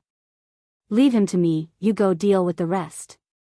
After speaking, Rog didn't wait for Hulk's reply and used lightning body blink to chase after him. Seeing Rog's figure suddenly disappear, Hulk, who was emitting a green glow, stopped in place and thought for a few seconds before taking large strides towards the other Hulks. The situation had developed to this point. The Skrull people had completely lost the initiative in the battle. Right now, not to mention rescuing the imprisoned Skrull people, whether they could even leave this place alive was a problem. Thinking of this fake version of Hulk transformed from a super Skrull person looked at Rog in front of him with hatred. If it wasn't for Rog, their disguise plan wouldn't have been seen through so quickly. If it wasn't for Rog, their rescue plan wouldn't have ended up in such a situation. All of this was caused by the man in front of him. If it wasn't for him, the Skrull people could definitely turn Earth into their new home planet. In this fake version of Hulk's view, the reason why they couldn't occupy Earth was all Rog's fault. It had to be said that the Skrull people who had already started a space civilization somewhat underestimated Earth. In terms of civilization development, Earth was indeed inferior to those planets that had started a space civilization. However, Earth was truly a monster house. The number of hidden monsters on Earth was more than any other planet in the universe. Even if it wasn't for Rog, their plan to invade Earth would absolutely not succeed. However, at this time, this fake version of Hulk obviously wouldn't think so much. In his mind, there was only one thought, and that was to completely kill Rog. He knew that Rog was very strong, but he wasn't weak either. He was a rare super Skrull among the Skrull people. He was a super Skrull who could perfectly imitate Hulk. He was a super Skrull who survived the full pursuit of the Carry Empire. Just as this fake version of Hulk was about to burst into anger and wanted to prove his strength to Rog, he saw a huge energy ball with a diameter of several meters, crazily rotating. Super Jade Rasengan. Rog didn't intend to explain anything to this fake version of Hulk. The only thing he wanted to do now was to get this rare super Skrull person to Konoha's laboratory as soon as possible, and then carefully study their secrets. Boom! This fake version of Hulk didn't have time to stand up. The Rasengan in Rog's hand fiercely smashed into his body. Then, a huge explosion similar to the explosion of an intercontinental missile occurred. Chapter 428. The huge explosion resounded throughout the headquarters of the Avengers, immediately attracting everyone's attention. When the people of Konoha and the Avengers saw that the explosion was caused by Rog, they chose to ignore it. For Rog, making this kind of shocking explosion was a basic operation, nothing to make a fuss about. But for the Skrulls, Rog's attack was something they couldn't imagine. They couldn't understand how Rog, an Earthling, could have such powerful strength. This kind of strength was even stronger than Ronan, the one who brought indelible painful memories to their race. It has to be said that the intelligence of these Skrulls was not just a little bit behind. In their hearts, Luo Nan, the demon-like manipulator, was defeated by Luo Gu. Moreover, it was twice. This once again proved how important it was to understand one's opponent in advance before carrying out certain secret plans that could not be divulged to outsiders. The Okodama Rasengan smashed into the body of the knockoff Hulk. Not only did it completely dispel his thoughts of standing up, but it also made him more intimate with the ground. The green grass had disappeared, and in its place was a large hole with a diameter of nearly 10 meters. The knockoff Hulk, who tried to kill Rog, was located in the center of the hole. Although the power of the Okodama Rasengan was very strong, it wasn't enough to kill this super Skrull who transformed into Hulk. However, Rog didn't expect this Okodama Rasengan to be able to deal with this knockoff Hulk. For him, this kind of thing was as simple as breathing. Although casting the Okodama Rasengan required a lot of chakra, right now, he didn't lack chakra. When he just crossed over to this world, he yearned for the existence of chakra. And now, with the Rokubi's chakra and the Yonkyubi, he finally felt a little bit of chakra. The reason why Hashirama was able to pacify the chaotic world, in addition to his unreasonable sage body and Mokuton, more importantly, he had chakra in the truest sense. It was also because of this amazing amount of chakra that Hashirama's could catch the Kyubi's Bijidama with his bare hands. It was also because he had Chattanooga that he could use the heaven-destroying and earth-exterminating immortal technique, would release, True Thousand Hands, Buddha on top. Although Rog has also developed the sage body to a certain extent, there is still a big gap between him and Hashirama's peak state. If he develops his sage body to the limit, coupled with the complete Kyubi, he is confident that he can display a more powerful attack than Hashirama at his peak. However, this beautiful future was still a little far away from him. Putting these fantasies that he couldn't do for the time being, Rog once again displayed the Super Jade Rasengan. There was nothing that the Rasengan couldn't solve, and if there was, then he would use another one. Now, Rog intended to once again implement this truth that had been proven countless times. Before the knockoff, Hulk, who was lying in the center of the big pit, could get up, the second Super Jade Rasengan had already reached his body. Then, another huge explosion resounded throughout the headquarters of the Avengers. Boom!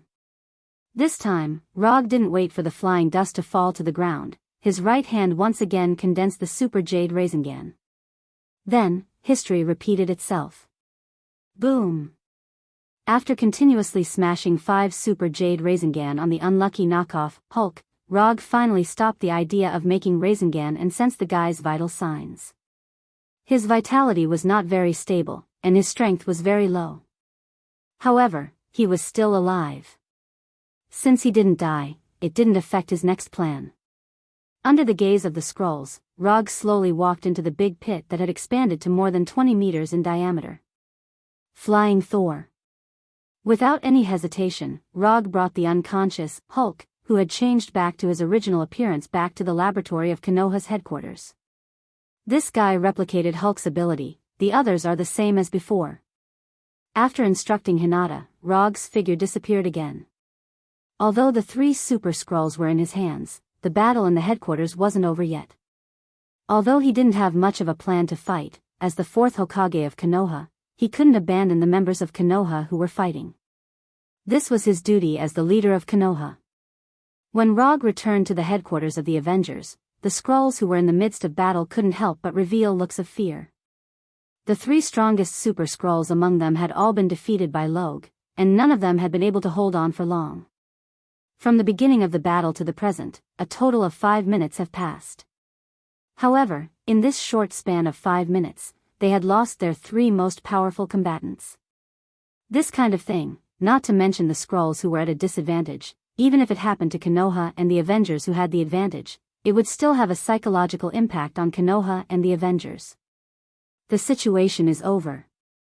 Although these Skrulls were still trying to resist the attack of Konoha and the Avengers. However, everyone present, including the onlookers on the other end of the television, could easily see this. After returning to the headquarters, Rog didn't join the battle again. As long as he stood there, it was enough to affect the Skrulls. In addition to Roger, Hulk also closed the 8 inner hidden gates and silently came to Roger's side after dealing with the several counterfeit versions that had been passed off as his own. Hulk didn't have the ability to distinguish between Skrulls, except for his own Super Skrulls. He couldn't recognize which one was authentic and which one was fake. In order to avoid accidentally injuring the people on his side, he also directly withdrew from the battle. Rog and Hulk's withdrawal didn't have much impact on the battle. It didn't take long for these Super Skrulls who were still stubbornly resisting to have plans to retreat. However, even if they want to leave now, it's too late. Moreover, Rog won't give them a chance to leave. Shadow Clone Jutsu. Rog summoned 4 shadow clones that looked exactly like him. Then, these 4 shadow clones rushed to the east, west, north, and south directions. For Violet Flame Formation. When these 4 shadow clones arrived at the predetermined location, they simultaneously cast the 4 Violet Flame Formation. A purple square-shaped barrier rose into the sky, covering the entire headquarters. The 4 Violet Flame Formation is one of the small results of Rog's research in the past 6 months in Konoha's hidden village. He didn't exchange the 4 Violet Flame Formation from the system, but he developed this ninjutsu on his own. Chapter 429. In the beginning, Kuroto planned to develop the 6 Red Yang Formation that was once used by the Jubi's Jinchuriki, Uchiha Obito. The 6 Red Yang Formation is more powerful and has a larger range. However, the difficulty of developing the 6 Red Yang Formation is too high to the point that he can't control it. Therefore, he could only take a step back and study the A-rank barrier ninjutsu, for Crimson Yang formation, which required 4 Kage-level ninjas to cast. However, reality once again gave him a slap in the face. In the end, he could only start from the lowest level of the 4 purple flame formation. Because this is a research activity that he uses to adjust his life during his training period, he didn't care too much about the level of the 4 purple flame formation and focused on studying it. However, because the 4 purple flame formation is a ninjutsu that he developed himself, the 4 purple flame formation is different. Therefore, his version of the 4 purple flame formation is slightly different from the one in the system. Regarding the rectangular barrier with the purple transparent flame, the version that he had researched was no different from the version that the system had provided. The only difference is that he added some of the functions of the 4 red yang formation to his 4 purple flame formation. The 4 violet flame formation was mainly used to prevent enemies from the outside world from entering the barrier, so it was mainly used against enemies from the outside world. Although the 4 purple flame formation can also prevent enemies from leaving the barrier, the difficulty of destroying the 4 purple flame formation from the inside is not very high. In order to make up for this, he added some of the functions of the 4 red yang formation and the 6 red yang formation to his 4 purple flame formation. The 4 red yang formation and the 6 red yang formation can not only prevent external enemies from entering the barrier, but also prevent enemies from escaping. Although Rog didn't mind the level of the 4 purple flame formation, he couldn't tolerate the disadvantage of the 4 purple flame formation in preventing enemies from escaping. Therefore, he modified his 4 violet flame formation so that it could prevent external enemies from entering and internal enemies from escaping. When the 4 purple flame formation cast by Rog's 4 shadow clones was fully formed, the 4 purple flame formation completely lost the possibility of escape. After doing all this, Kuroto could finally enjoy the final battle of the real and fake superheroes with peace of mind. Perhaps the appearance of the 4 purple flame formation aroused the desperation of the 4 purple flame formation. At the very last moment, the Skrulls managed to gain the upper hand for a short period of time. However, their advantage did not last long before it completely disappeared. After their final counterattack failed, the morale of the Sikru people plummeted, and the fighting strength they displayed also plummeted. It didn't take long for the Skrull soldiers to be defeated. At this time, the obvious gap between Konoha and the Fu once again appeared on the battlefield. All the Skrulls who transformed into Konoha's people, without exception, died. Even if they chose to surrender in the end, they still couldn't avoid the fate of death. But the Avengers were different. Apart from the Skrulls who died on the spot, those who chose to surrender all survived. As long as they put down their weapons and change back to their original appearance, the people of the Avengers will not attack them again, nor will they kill them inhumanely like Konoha. Rog didn't say anything about Daisy and the others' actions. To a certain extent, he even approved of what Daisy and the others had done. To cut the weeds, one must dig up the roots. Although Rog did not openly promote this in Konoha, the people of Konoha understood the essence of it very well. After the end of the battle, he directly removed the 4 shadow clones. Without the continuous supply of chakra from the shadow clones, the 4 purple flame formation quickly dissipated in the air. Rog didn't intend to intervene in the matter of cleaning the battlefield. This is the headquarters of the Avengers, it's not his turn to deal with it. As for the Skrulls who were spared by the Avengers, he wasn't particularly worried about their fate. While the Avengers dealt with the surrendered Skrulls, he directly opened the portal back to Konoha's headquarters. When all the people of Konoha passed through the portal, Rog, who was walking at the back, turned to Tani and said, "See you in 3 days." After that, he directly passed through the portal and closed it. Hearing Rog's last words, Tani's face showed a wry smile. 3 days later, the voting will be closed. With Tani's understanding of Rog, if he said this sentence, it means that he knows what the voting results will be in 3 days. You should all take a break for a few days, there shouldn't be anything special to deal with, enjoy your vacation. After saying that, Rog returned to his office with the Flying Thunder God and asked Hinata to inform Dr. Connors to come to his office. In Konoha, only Dr. Connors has enough ability to study the secret of the Super Skrulls. Therefore, this task belongs to none other than him. Although Hinata can also do some research and analysis work, in the field of biological research, she is still not as good as Dr. Connors. A few minutes later, Dr. Connors in a white coat came to his office. I will give you 3 living super scrolls, no matter what method you use. I want to know the secret of these super scrolls copying the target's abilities. I will ask Hinata to give you the highest research authority. You can use all the resources in Konoha. If you need other help, you can also apply to Hinata at any time. Just a few minutes ago, Dr. Connors was still watching the live broadcast of the battle at the headquarters of the Avengers in his office. He didn't expect that Rog would arrange such an important task for him just after the battle. No problem. I will complete the task. After making a solemn promise to Rog, Dr. Connors left the office with a satisfied smile. In fact, in Rog's mind, the most suitable research candidate is not Dr. Connors, but Tani and Dr. Banner. But unfortunately, neither of them will carry out this kind of research. This kind of research is against their conscience. Looking at the departing figure of Dr. Connors, Rog sighed helplessly, and then began to think about what other scientific research talents are hidden outside. Konoha has no shortage of combat power, but at present, Dr. Connors is the only scientific research talent. At this time, he once again thought of Orochimaru, the research fanatic. Otherwise, develop in the direction of Orochimaru and become a ninja who understands science. With more and more alien creatures, Rog appreciated Orochimaru's existence more and more. He can fight, resist, and research. If Orochimaru's paranoid character wasn't so serious, he would definitely be the best choice for the 4th Hokage. Although Rog appreciated Minato very much, this doesn't affect his appreciation of Orochimaru. In his view, Minato and Orochimaru are like 2 sides of a coin, one represents light, and the other represents darkness.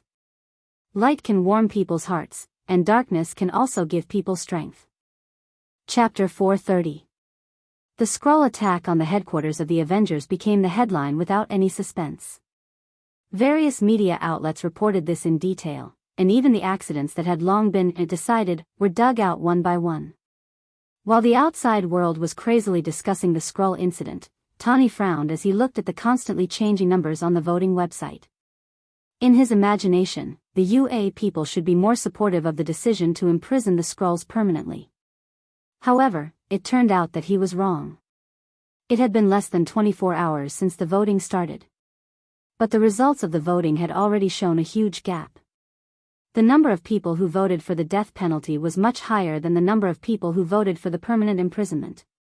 As time passed, the gap between the two continued to increase. How could this be? Could it be that I was wrong?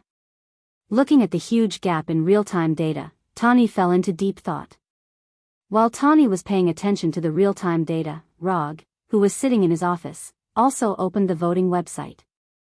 However, unlike the frowning Tani, he did not feel the slightest bit surprised when he saw the polarized data, as if he already knew this result. Although Rog did not live in the UA as long as Tani, compared to Tani, he was more aware of what the ordinary people were thinking. Tani was born with a silver spoon in his mouth. He lived in a superior environment and received the typical elite education in the UA. Growing up in this environment, even if he had the idea of protecting the people and upholding justice, there was a huge gap between him and the ordinary people. The justice he understood was not necessarily the justice that the ordinary people, who had an absolute advantage in numbers, wanted. Moreover, he neglected a very important point. That was, ordinary people were particularly susceptible to the public's emotions. Simply put, it was easy to follow the crowd and lose the ability to think independently and objectively.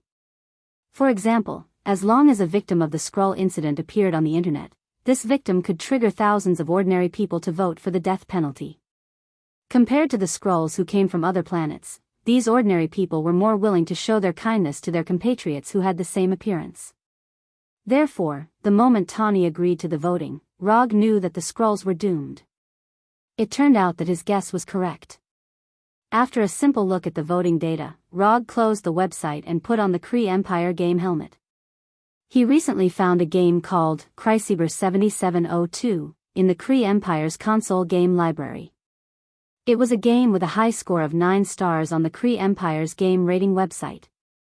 Compared to the Skrull's ultimate fate, he was more willing to spend his time pleasing himself. 3 days passed in the blink of an eye.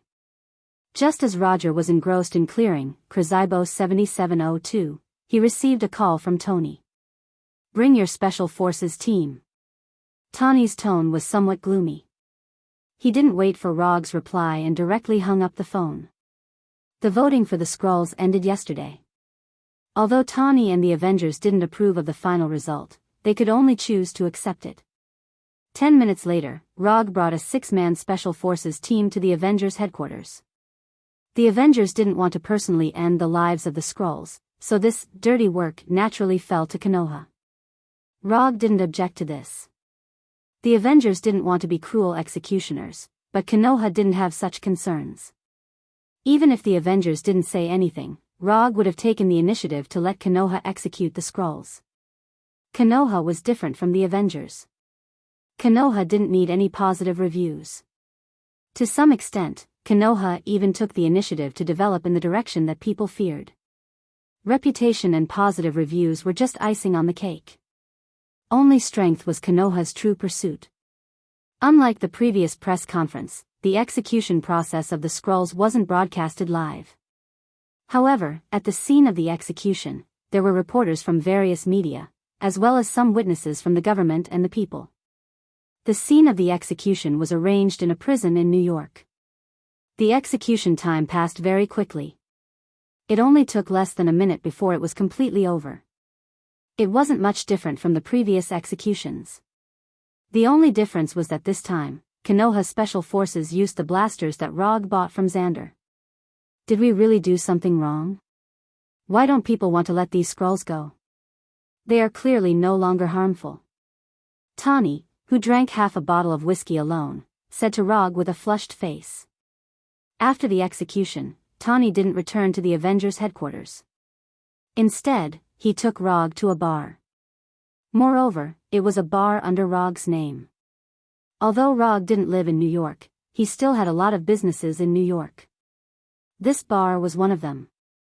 Because he didn't care about making money, after arriving at the bar, Rog directly gave the staff a day off and completely cleared the bar, including the staff. Strictly speaking, you didn't do anything wrong. You're just too idealistic. Unlike Tani, who drank glass after glass of whiskey, Rog just tasted it at a normal speed. Idealistic? Do you think the world really needs us now? Tani continued to ask drunkenly. Whether it needs us or not depends on what you think. At least in my opinion, the world still needs us. Rog wasn't as sentimental as Tani. For him, instead of thinking about these problems, it was better to study how to improve his strength. If you feel lost, I suggest you talk to Dr. Banner. He's a good listener. He may be able to give you some good advice. If you ask me, my suggestion is that you can cultivate some hobbies for yourself to adjust your life. For example, I like to play console games. If you want, I can give you the latest console model of the Carry Empire. Rog gave his own suggestion. Carry Empire? There's such a country on Earth? No, it's an alien country, one of the 3 empires in the universe. When Tani heard the word universe, his eyes suddenly lit up. He then pressed on Rog's shoulder and said very seriously, I want to go to the Carry Empire. Chapter 431. No. Rog refused Tani's proposal without even thinking about it. Although the current timeline has become more and more different from what he remembers, he will never agree to Tani's dangerous request, absolutely not. It is not difficult to send Tani to the Carry Empire. However, it is Tani who is sent out, and it may be Tani Dead Tucker who comes back. Although Tani's Mark Series Iron Man armor is very good, it is also from the point of view of Earth technology. If it is really made, there are many civilizations in the universe that can make similar or even stronger armor. To put it simply, Rog doesn't think that Tani has the strength to travel in the universe. Are you rejecting me? For some reason, at this time, the half-drunk Tani suddenly showed the legendary aura of a domineering president and said to Rog in a serious tone. You drank too much, I'll let illusion take you back, and you won't have these thoughts when you wake up. After that, Rog took out the phone and planned to contact Illusion at the Avengers headquarters. However, just as he took out his phone, Tawny pressed the button on the watch on his right hand, turning the watch into a mechanical glove. Tawny's entire movement is extremely fast, which is completely inconsistent with his current drunken state. When the mechanical glove appeared, Tawny decisively grabbed the phone held by Rog. "You want to play fighting in front of me?" Rog was a little stunned. Just when Tawny's right hand with the mechanical glove was about to touch his phone, his wrist suddenly turned, and the phone disappeared like magic. "Since you're in such a good mood, I'll play with you." As soon as his voice fell, Rog's right hand grabbed Tawny, and he had a close fight with Tawny while sitting in a chair. Although his fighting skills were not as good as Rog's, it could be seen that Tawny had also put in a lot of effort into fighting. Under Rog's intentional control, Tawny, who was wearing the mechanical gloves, managed to withstand dozens of attacks. Then, Rog removed the mechanical glove on his right hand. When the mechanical glove was completely removed, Tawny finally stopped. "Don't be too proud. Let me tell you, I'm currently researching the anti-Rog armor. When the time comes, I'll definitely be able to defeat you," Tawny said, unwilling to admit defeat. Anti-Rog armor? After hearing Tawny's self-destruction speech, Rog smiled. He didn't doubt Tawny's level of invention at all. However, Tawny's anti-series armor had always had a tradition of being dismantled. "Then we'll talk about it after you finish your research. You're really going back?" Glancing at the completely empty bottle in front of Tawny, Rog decided to send him directly back to the headquarters. However, just as he was about to use quantum teleportation to bring Tawny back to the headquarters, a rainbow-like beam of light fell from the sky, directly penetrating the ceiling of the bar, and shrouding Rog and Tawny. Asgard's Bifrost. The next second, the Bifrost disappeared. At the same time, Rog and the drunk Tawny also disappeared. Asgard, in a room in the Golden Palace. "Thor, even if you're looking for me, you don't have to be in such a hurry. Can't you wait for me to send him back?" Rog rubbed his temples and said helplessly to Thor, who was sitting opposite him. "Sorry, I don't know how long you're going to drink. It's urgent, so I can only do this." Thor explained silently, but his explanation was not convincing at all. "Urgent? I don't see what's urgent now." After being forcibly pulled to Asgard by the Bifrost, he didn't see any urgent situation in Asgard. Except for the drunk Tawny next to him, everything here was exactly the same as he remembered. This is a secret about Asgard's royal family, so not many people know about it. "I just learned about it today." Thor's face was a little complicated. After hesitating for a few seconds, he continued, "Loki is my brother, you already know this. But you must not know that I have an elder sister, a half-sister. I actually have an elder sister, and she's not adopted like Loki." Since being arranged to deal with government affairs by Odin, Thor has learned what it means to not show his emotions. But now, he displayed an extremely incredulous expression. "I know. Odin told me about this." Rog replied with a calm face. "You know? When did you find out?" "Why didn't I know?" Thor asked with a puzzled face. "Odin told me the night of the celebration party when we came back from Warnerheim. After the celebration party, Odin told Rog about the goddess of death, Hel, so he knew about it from the beginning.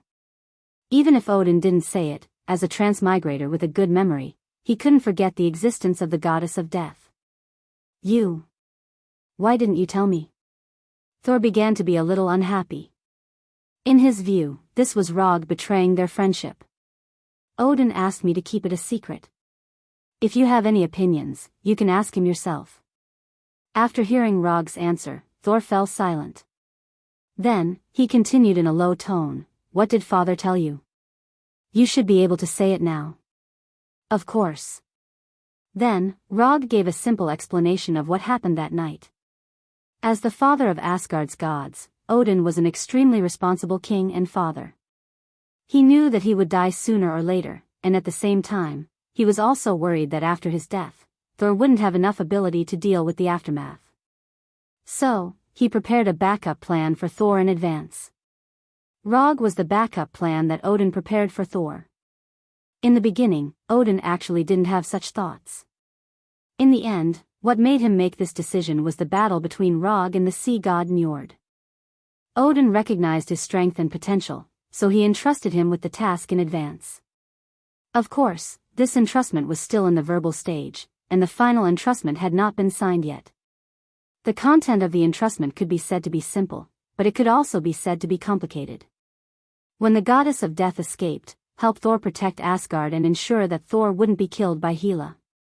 If possible, don't kill Hela when you stop her and let her live. It had to be said that Odin thought very highly of Rog. At that time, he actually thought that he had the strength to defeat Hela. But in fact, until now, Rog still didn't have absolute confidence that he could defeat Hela. While the goddess of death was not one of the 5 gods of creation, she still possessed unfathomable strength. Chapter 432. The goddess of death, Hela, was the greatest contributor to helping Odin conquer the 9 worlds thousands of years ago. Other than being the first child of Odin, the father of gods, and the first princess of Asgard, Hela was also the executioner of Asgard and the owner of Thor's hammer. The Valkyrie army that Odin had sent out to conquer Hela was completely wiped out by Hela, becoming an army that only existed in legends. Of course, Rog had reservations about the Valkyrie army being completely wiped out. Although he did not see the last Valkyrie on planet Soccer, his instincts told him that Valkyrie did not die in Hela's hands.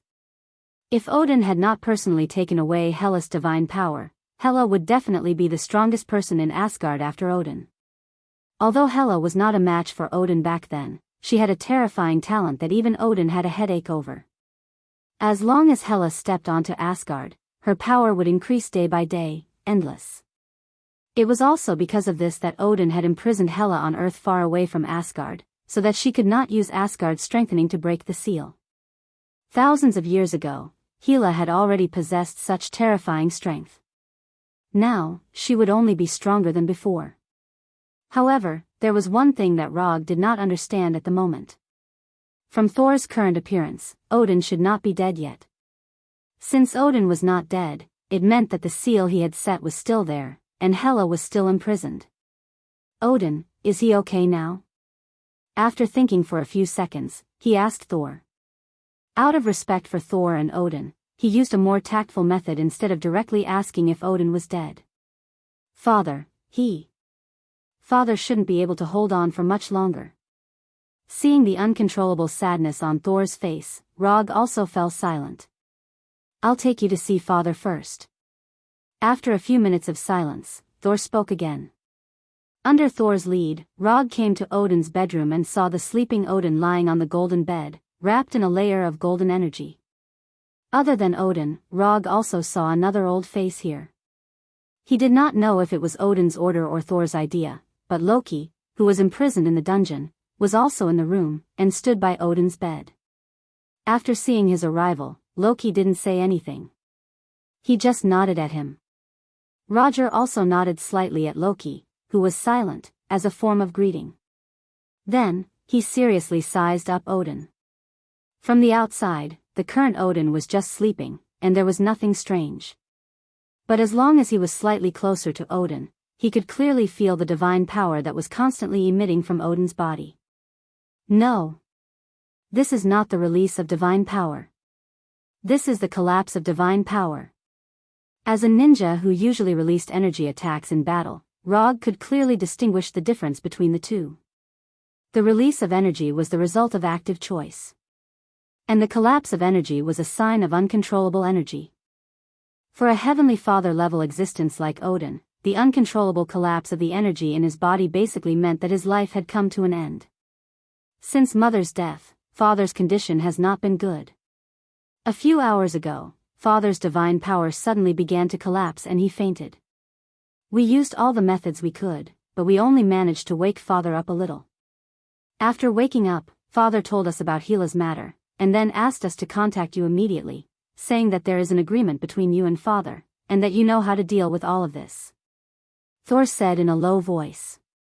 Let's talk about it outside. Seeing Odin, a Heavenly Father existence, gradually approaching death, made Rog, who had always been pursuing power, suddenly have a feeling of impermanence. After leaving Odin's palace, Thor brought Rog and Loki to the meeting hall where he usually worked. "What kind of agreement did Father make with you? You can tell us now." Rog had only briefly explained to Thor what Odin had said to him that night, and did not tell Thor the specific details of the agreement. He was now in a dilemma whether to tell Thor the specific details of the agreement. After thinking seriously for a few minutes, he finally made a decision. "Odin hopes that I can help you stop Hela and not let Asgard fall into Hela's hands. If possible, he hopes that we can spare Hela's life after defeating her." Rog told him the details of Odin's agreement. "What about the reward?" Thor, who had already signed several agreements with Rog, was very clear about Rog's work process and immediately asked. "After the mission is completed, other than the Tesseract, I can choose any treasure in the palace treasury. Give me the scroll, I'll sign the agreement for Father." Thor did not think that Rog would lie about something like this, so he immediately extended his right hand to Rog. "Forget it. There's no need to sign the scroll this time. Even if I return Odin a favor, if he did not rush to Warnerheim, I might not have been able to survive from Njord's hands." When Odin appeared, he still had some strength left. But in the end, it was really hard to say who won and who lost between him and Njord. "Give it to me, I don't want Father to leave with an unfulfilled agreement." When Thor spoke, Rog saw a look of pain on his face that he had never seen before. Now Thor is not so much the regent of Asgard, Thor is more like a big boy who is holding back his grief. Looking at Saul's slightly trembling right hand, Rog didn't say anything else. He directly summoned a commission scroll that he hadn't used before. After receiving the commission scroll from Rog, Thor did not hesitate and directly picked up the pen and wrote on the scroll. Soon, a new commission appeared on the system's commission page. Commission content: help Thor and Loki stop Hela from taking Asgard. Commission status: not completed. Commission reward: 350 ninja coins. This commission that should have been signed by Odin eventually became Thor's commission. Because it involves the goddess of death, Thor's commission passed the system's judgment without any suspense, and the system gave the highest commission reward so far. The last commission to rescue Hulk, the system gave a reward of 300 ninja coins. This time, the system directly broke the record of the highest reward. "I accept the commission." In fact, regardless of whether the system passed the judgment or not, he would have accepted this commission. Passing the judgment only allowed him to get a higher return. Chapter 433. Although the reward of 350 ninja coins broke the highest record, what really caught Rog's attention was not the reward of ninja coins, but the description and the content of the commission. Records like this, as long as he continues to accept commissions, sooner or later it will be refreshed. The difference is just sooner or later. What attracted his attention now was Loki's name in the commission. Loki, who was imprisoned in the dungeon, appeared in Odin's bedroom and accompanied Odin's bed. And now, Saul had added Loki's name to the list of requests. This also means that Thor really forgave Loki. If Queen Freya didn't die, she would be very relieved to see this scene. After throwing the commission scroll that had completed the mission back into the summon scroll, Rog took a deep breath and directly entered the work state. "Now, let's sort out the current situation. First of all, I want to know, is there anyone who knows whether Hela has escaped or not? Hela's current situation is directly related to their next plan. If Hela has escaped, it means that they have completely lost the initiative." After hearing Rog's question, Thor and Loki shook their heads silently. "Very good, they know nothing about the enemy's whereabouts.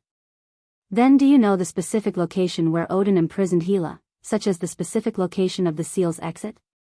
"I only know the approximate location of the seal is in Norway." Rog continued to ask. Then, Saul and Loki shook their heads at the same time. "This is work, I can't be angry, I must not be angry." "Then can you tell me, in addition to what I already know, do you have any other information about Hela?" Rog controlled his emotions and asked again. Then, he saw Thor and Loki shake their heads tacitly. "Good job." At this moment, Rog began to doubt whether Thor and Loki really want to protect Asgard. As a ninja with good professional ethics, he knows that at this time, he must control his temper, especially now that the commission has just been signed. "It's all right, we'll do it step by step. Let's first determine the current state of the seal. If Gila hasn't escaped, we'll think of a way to strengthen the seal. Although the success rate is very low, it's still worth a try. The seal that imprisoned Gila was personally placed by Odin, the Heavenly Father. In terms of strength, they had not reached the level of Heavenly Fathers, so it was unlikely that they could repair or even lay down a seal that was on par with Odin's. However, Rog knew another Heavenly Father level existence. Supreme Wizard Ancient One. As long as Ancient One is willing to make a move, it would not be difficult to make a seal similar to Odin's. I can go to Earth to confirm it. After discovering that they could go to Earth, Loki stood up and said righteously. No, you can't. You are on Kamartaj's blacklist. You are an unwelcome guest. You will only cause more trouble if you go. Although Thor had forgiven Loki, Rog had always been on guard against him. The name of the god of trickery was not for nothing. If he let Loki check the seal, Rog was afraid that he would see him in Hela's camp. Let me go to the seal. I happen to know some top people in the field of magic. I can find the specific location of the seal as soon as possible. After thinking about it, Rog decided to make a trip himself. I will ask Heimdall to pay more attention to the situation of the nearby star fields and the 9 worlds to prevent Hela from secretly entering Asgard. After Rog finished speaking, Thor immediately said. Hela was very strong, otherwise, Odin would not have helped Thor prepare a backup plan in advance. In order to prevent the already troublesome Hela from becoming even more troublesome, it was necessary to prevent her from setting foot on Asgard as much as possible. If Hela secretly entered Asgard and cultivated for a period of time, even if the 3 of them were tied together, they might not be Hela's opponent. Of course, with Hela's arrogant personality, she might not choose to sneak in secretly. Thousands of years ago, Hela dared to fight Odin head-on. After knowing that Odin was about to die, she would be even more unscrupulous. Loki, go to the royal library and see if you can find any records about Hela. I want to know what Hela did back then. Thor did not forget to arrange a mission for Loki. This was also hinting that Loki should not have any thoughts of leaving Asgard. You are the regent. You have the final say. As long as Thor did not inherit the throne, he could not be considered the king of Asgard. Furthermore, Loki might not give up his desire for the throne. Then let's split up first. If anything happens, let Heimdall contact me at any time. After saying that, Rog opened the portal connected to Kamartaj and left Asgard. He didn't know why, but when he set foot on the land of Kamartaj, he suddenly found that he seemed to have forgotten something. However, this doubt was quickly thrown to the back of his mind. It shouldn't be anything particularly important, so it's fine to forget it. In the reception hall, Rog saw the long-lost sorcerer Supreme Ancient One. Teacher. In front of Ancient One, Rog said respectfully. In front of others, he may appear very strong, but Ancient One is definitely not one of them. What's the trouble? Ancient One, who was making tea, looked up at Rog and asked in a calm tone. Teacher, you should know the father of all gods, Odin, right? He had a rebellious eldest daughter, and in order to discipline her, he sealed his eldest daughter somewhere in Norway. Odin's divine power has already begun to dissipate. I hope that teacher can help find the seal he left behind in Norway. Originally, I shouldn't bother you with this matter, but as you know, I only know a few spells, so, after taking the tea that Ancient One had just brewed, Rog quickly said the purpose of his visit. You're talking about the goddess of death, Hela. You're late, she left Earth an hour ago. After hearing Ancient One's words, Rog almost spat out the tea in his mouth. How can it be so coincidental? No, how can Ancient One let Hela go so easily? Even Loki can be on Kamartaj's blacklist. Now that the goddess of death is free, how can Kamartaj still be so calm? This is not Kamartaj. Teacher, do you know where she went? Rog asked unwillingly. Kamartaj won't intervene in things outside Earth, you should know that. Ancient One took a sip of the freshly brewed tea and said calmly. Well, this is really Kamartaj's style. As long as Hela doesn't make waves on Earth, Ancient One won't do anything to her. Chapter 434. Jotunheim, the Kingdom of the Frost Giants. On the deathly silent ice field, a figure was slowly moving forward in the freezing cold wind. This person in black and green tight clothes was none other than the goddess of death, Hel, who had just gotten rid of Odin's seal. After getting rid of the seal, Hel did not return directly to Asgard, but through a secret space channel hidden on Earth, she came to Jotunheim, the hometown of the Frost Giants. Although Hel got rid of Odin's seal and regained her freedom. But the seal imposed by the Heavenly Father-level existence was not so easy to break. In order to leave the cage that had imprisoned her for thousands of years, she almost consumed all the death power in her body. She knew that Odin was not really dead yet, and she also knew that her current state was not suitable for returning to Asgard. So, she came to Jotunheim, planning to restore some strength here, and then return to Asgard that she had been dreaming of for thousands of years. In the beginning, going to Jotunheim was not in her plan. However, the moment she successfully broke through the seal, she saw a bald woman in an orange-yellow mage robe. Sorcerer Supreme Ancient One. As soon as Hel, the goddess of death, escaped, she met Ancient One, who was at the Heavenly Father level like Odin. Under the friendly advice of Ancient One, Hel decisively gave up the idea of restoring her strength on Earth and left Earth for the first time. The ubiquitous cold wind continued to blow towards Hel, who was slowly moving forward, blowing her slightly messy long black hair. Because of excessive consumption of divine power, the clothes on her body, which were like tight clothes, were torn everywhere, revealing the white skin under the clothes. In terms of age, Hel, who had lived for nearly 3,000 years, was an old woman. But in terms of appearance, Hel was no different from a middle-aged woman in her 40s. Strictly speaking, there wasn't much of a difference. At least, the innate aura of a queen on Hel was not something that ordinary people could have. Under the cold wind, Hel walked step by step towards the end of the ice field. Although she was not a frost giant, the cold wind, which was tens of degrees below zero, did not affect her at all. It even made her feel a little warm. Compared with the underworld, where she was imprisoned, the harsh environment of Jotunheim was no different from a beautiful paradise. Hela was going to meet an old friend who had once submitted to Asgard. Frost giant Laufey. Back then, when she was fighting with Odin in the Nine Worlds, Hela had dealt with Laufey quite a bit. In her memory, Laufey was one of the few frost giants with developed limbs who had enough intelligence. However, when she dealt with Laufey was not the frost giant king yet. At that time, the one sitting on the throne was Laufey's father. But at this moment, she would never have thought that Laufey had died in the hands of her own son a few years ago. When Hela, who was wearing thin and tattered clothes, continued to move forward on the ice plains, a few storm giants hiding in the cold wind noticed her. Although Jotunheim was the kingdom of the frost giants, there were also storm giants, mountain giants, and other giants here. However, the frost giants had the absolute advantage, so Jotunheim became the kingdom of the frost giants. These storm giants hiding in the cold wind immediately noticed Hela's existence and confirmed her identity as a member of the Asgard god race.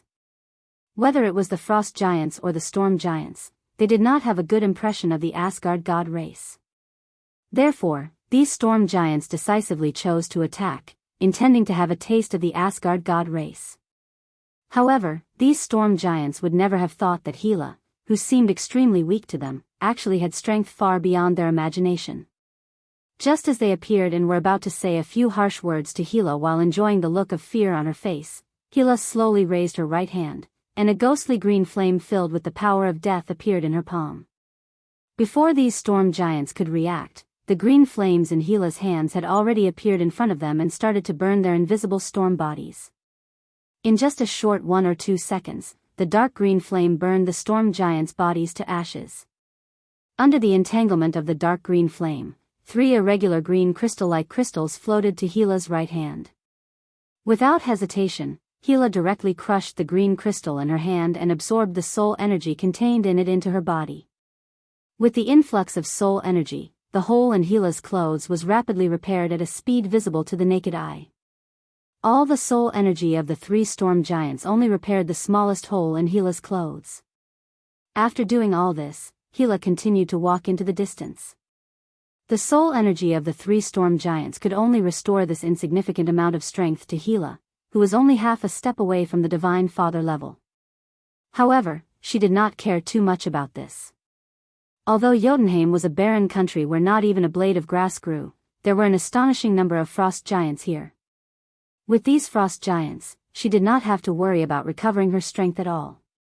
After learning the news of Hela's escape from Ancient One, Rog did not stay in Camartage for too long and directly used teleportation magic to return to Asgard.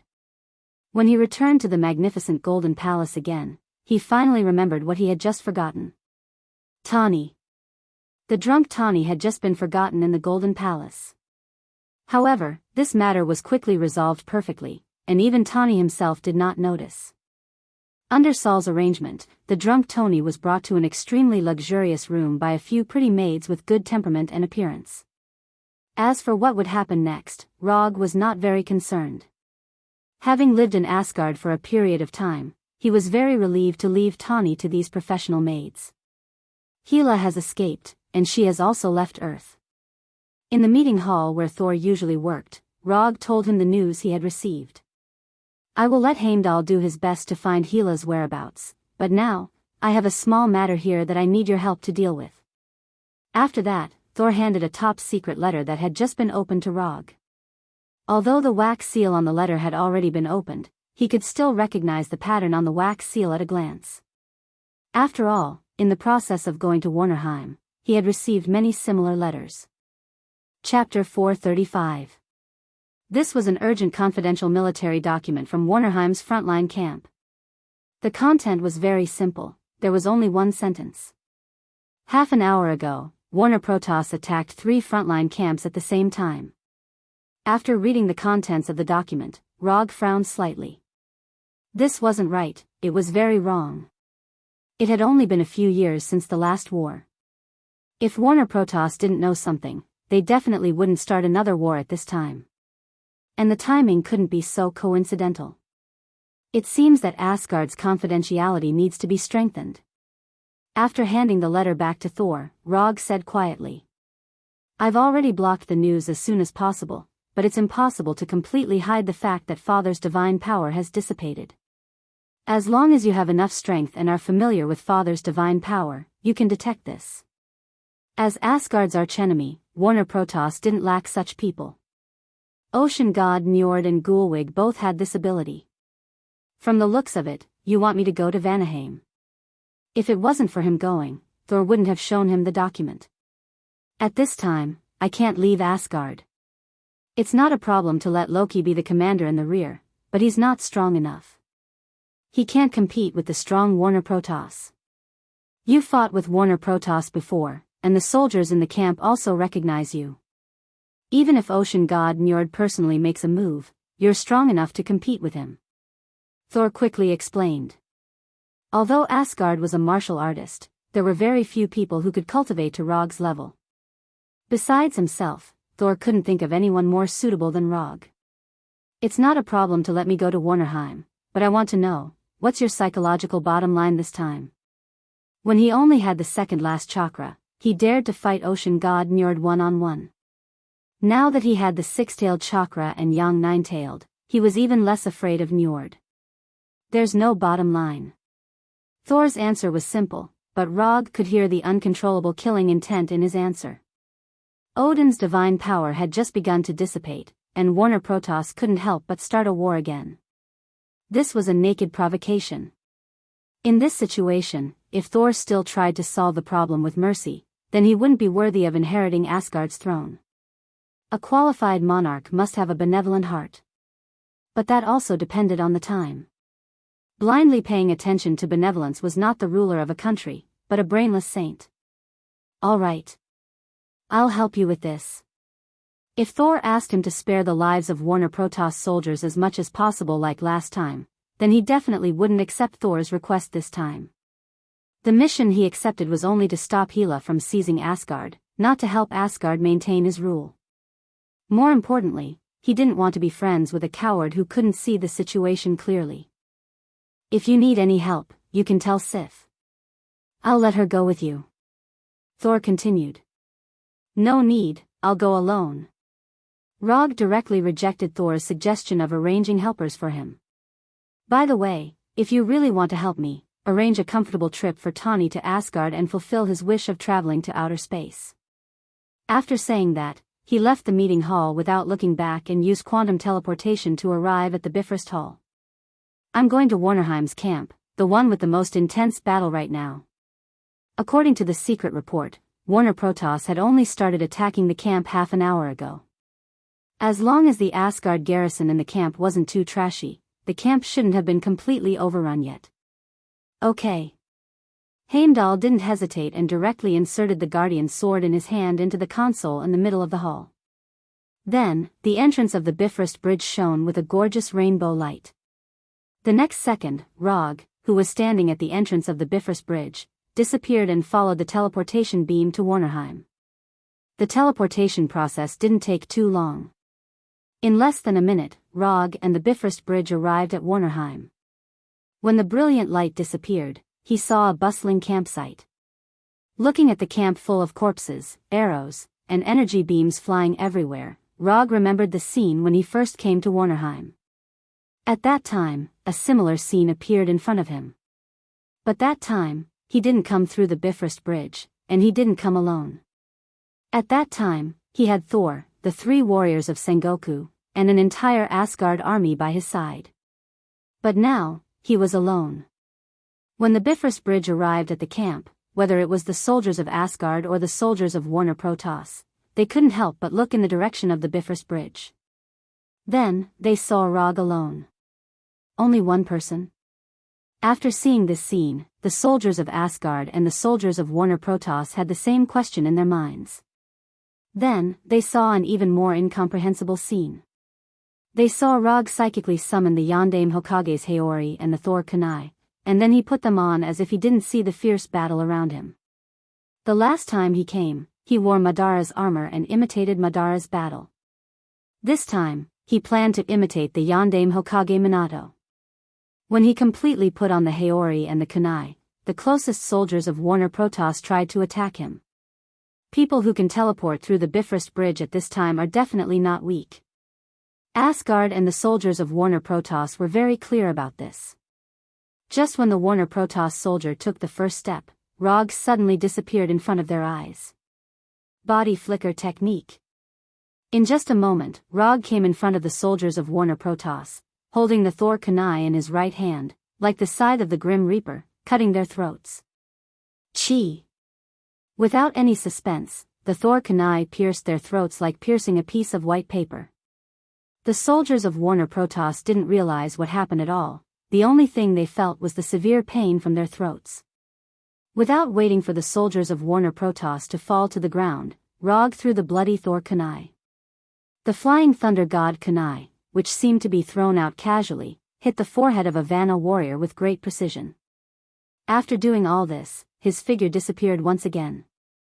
When he reappeared, he was holding 2 clean flying thunder god Kunai in his hands.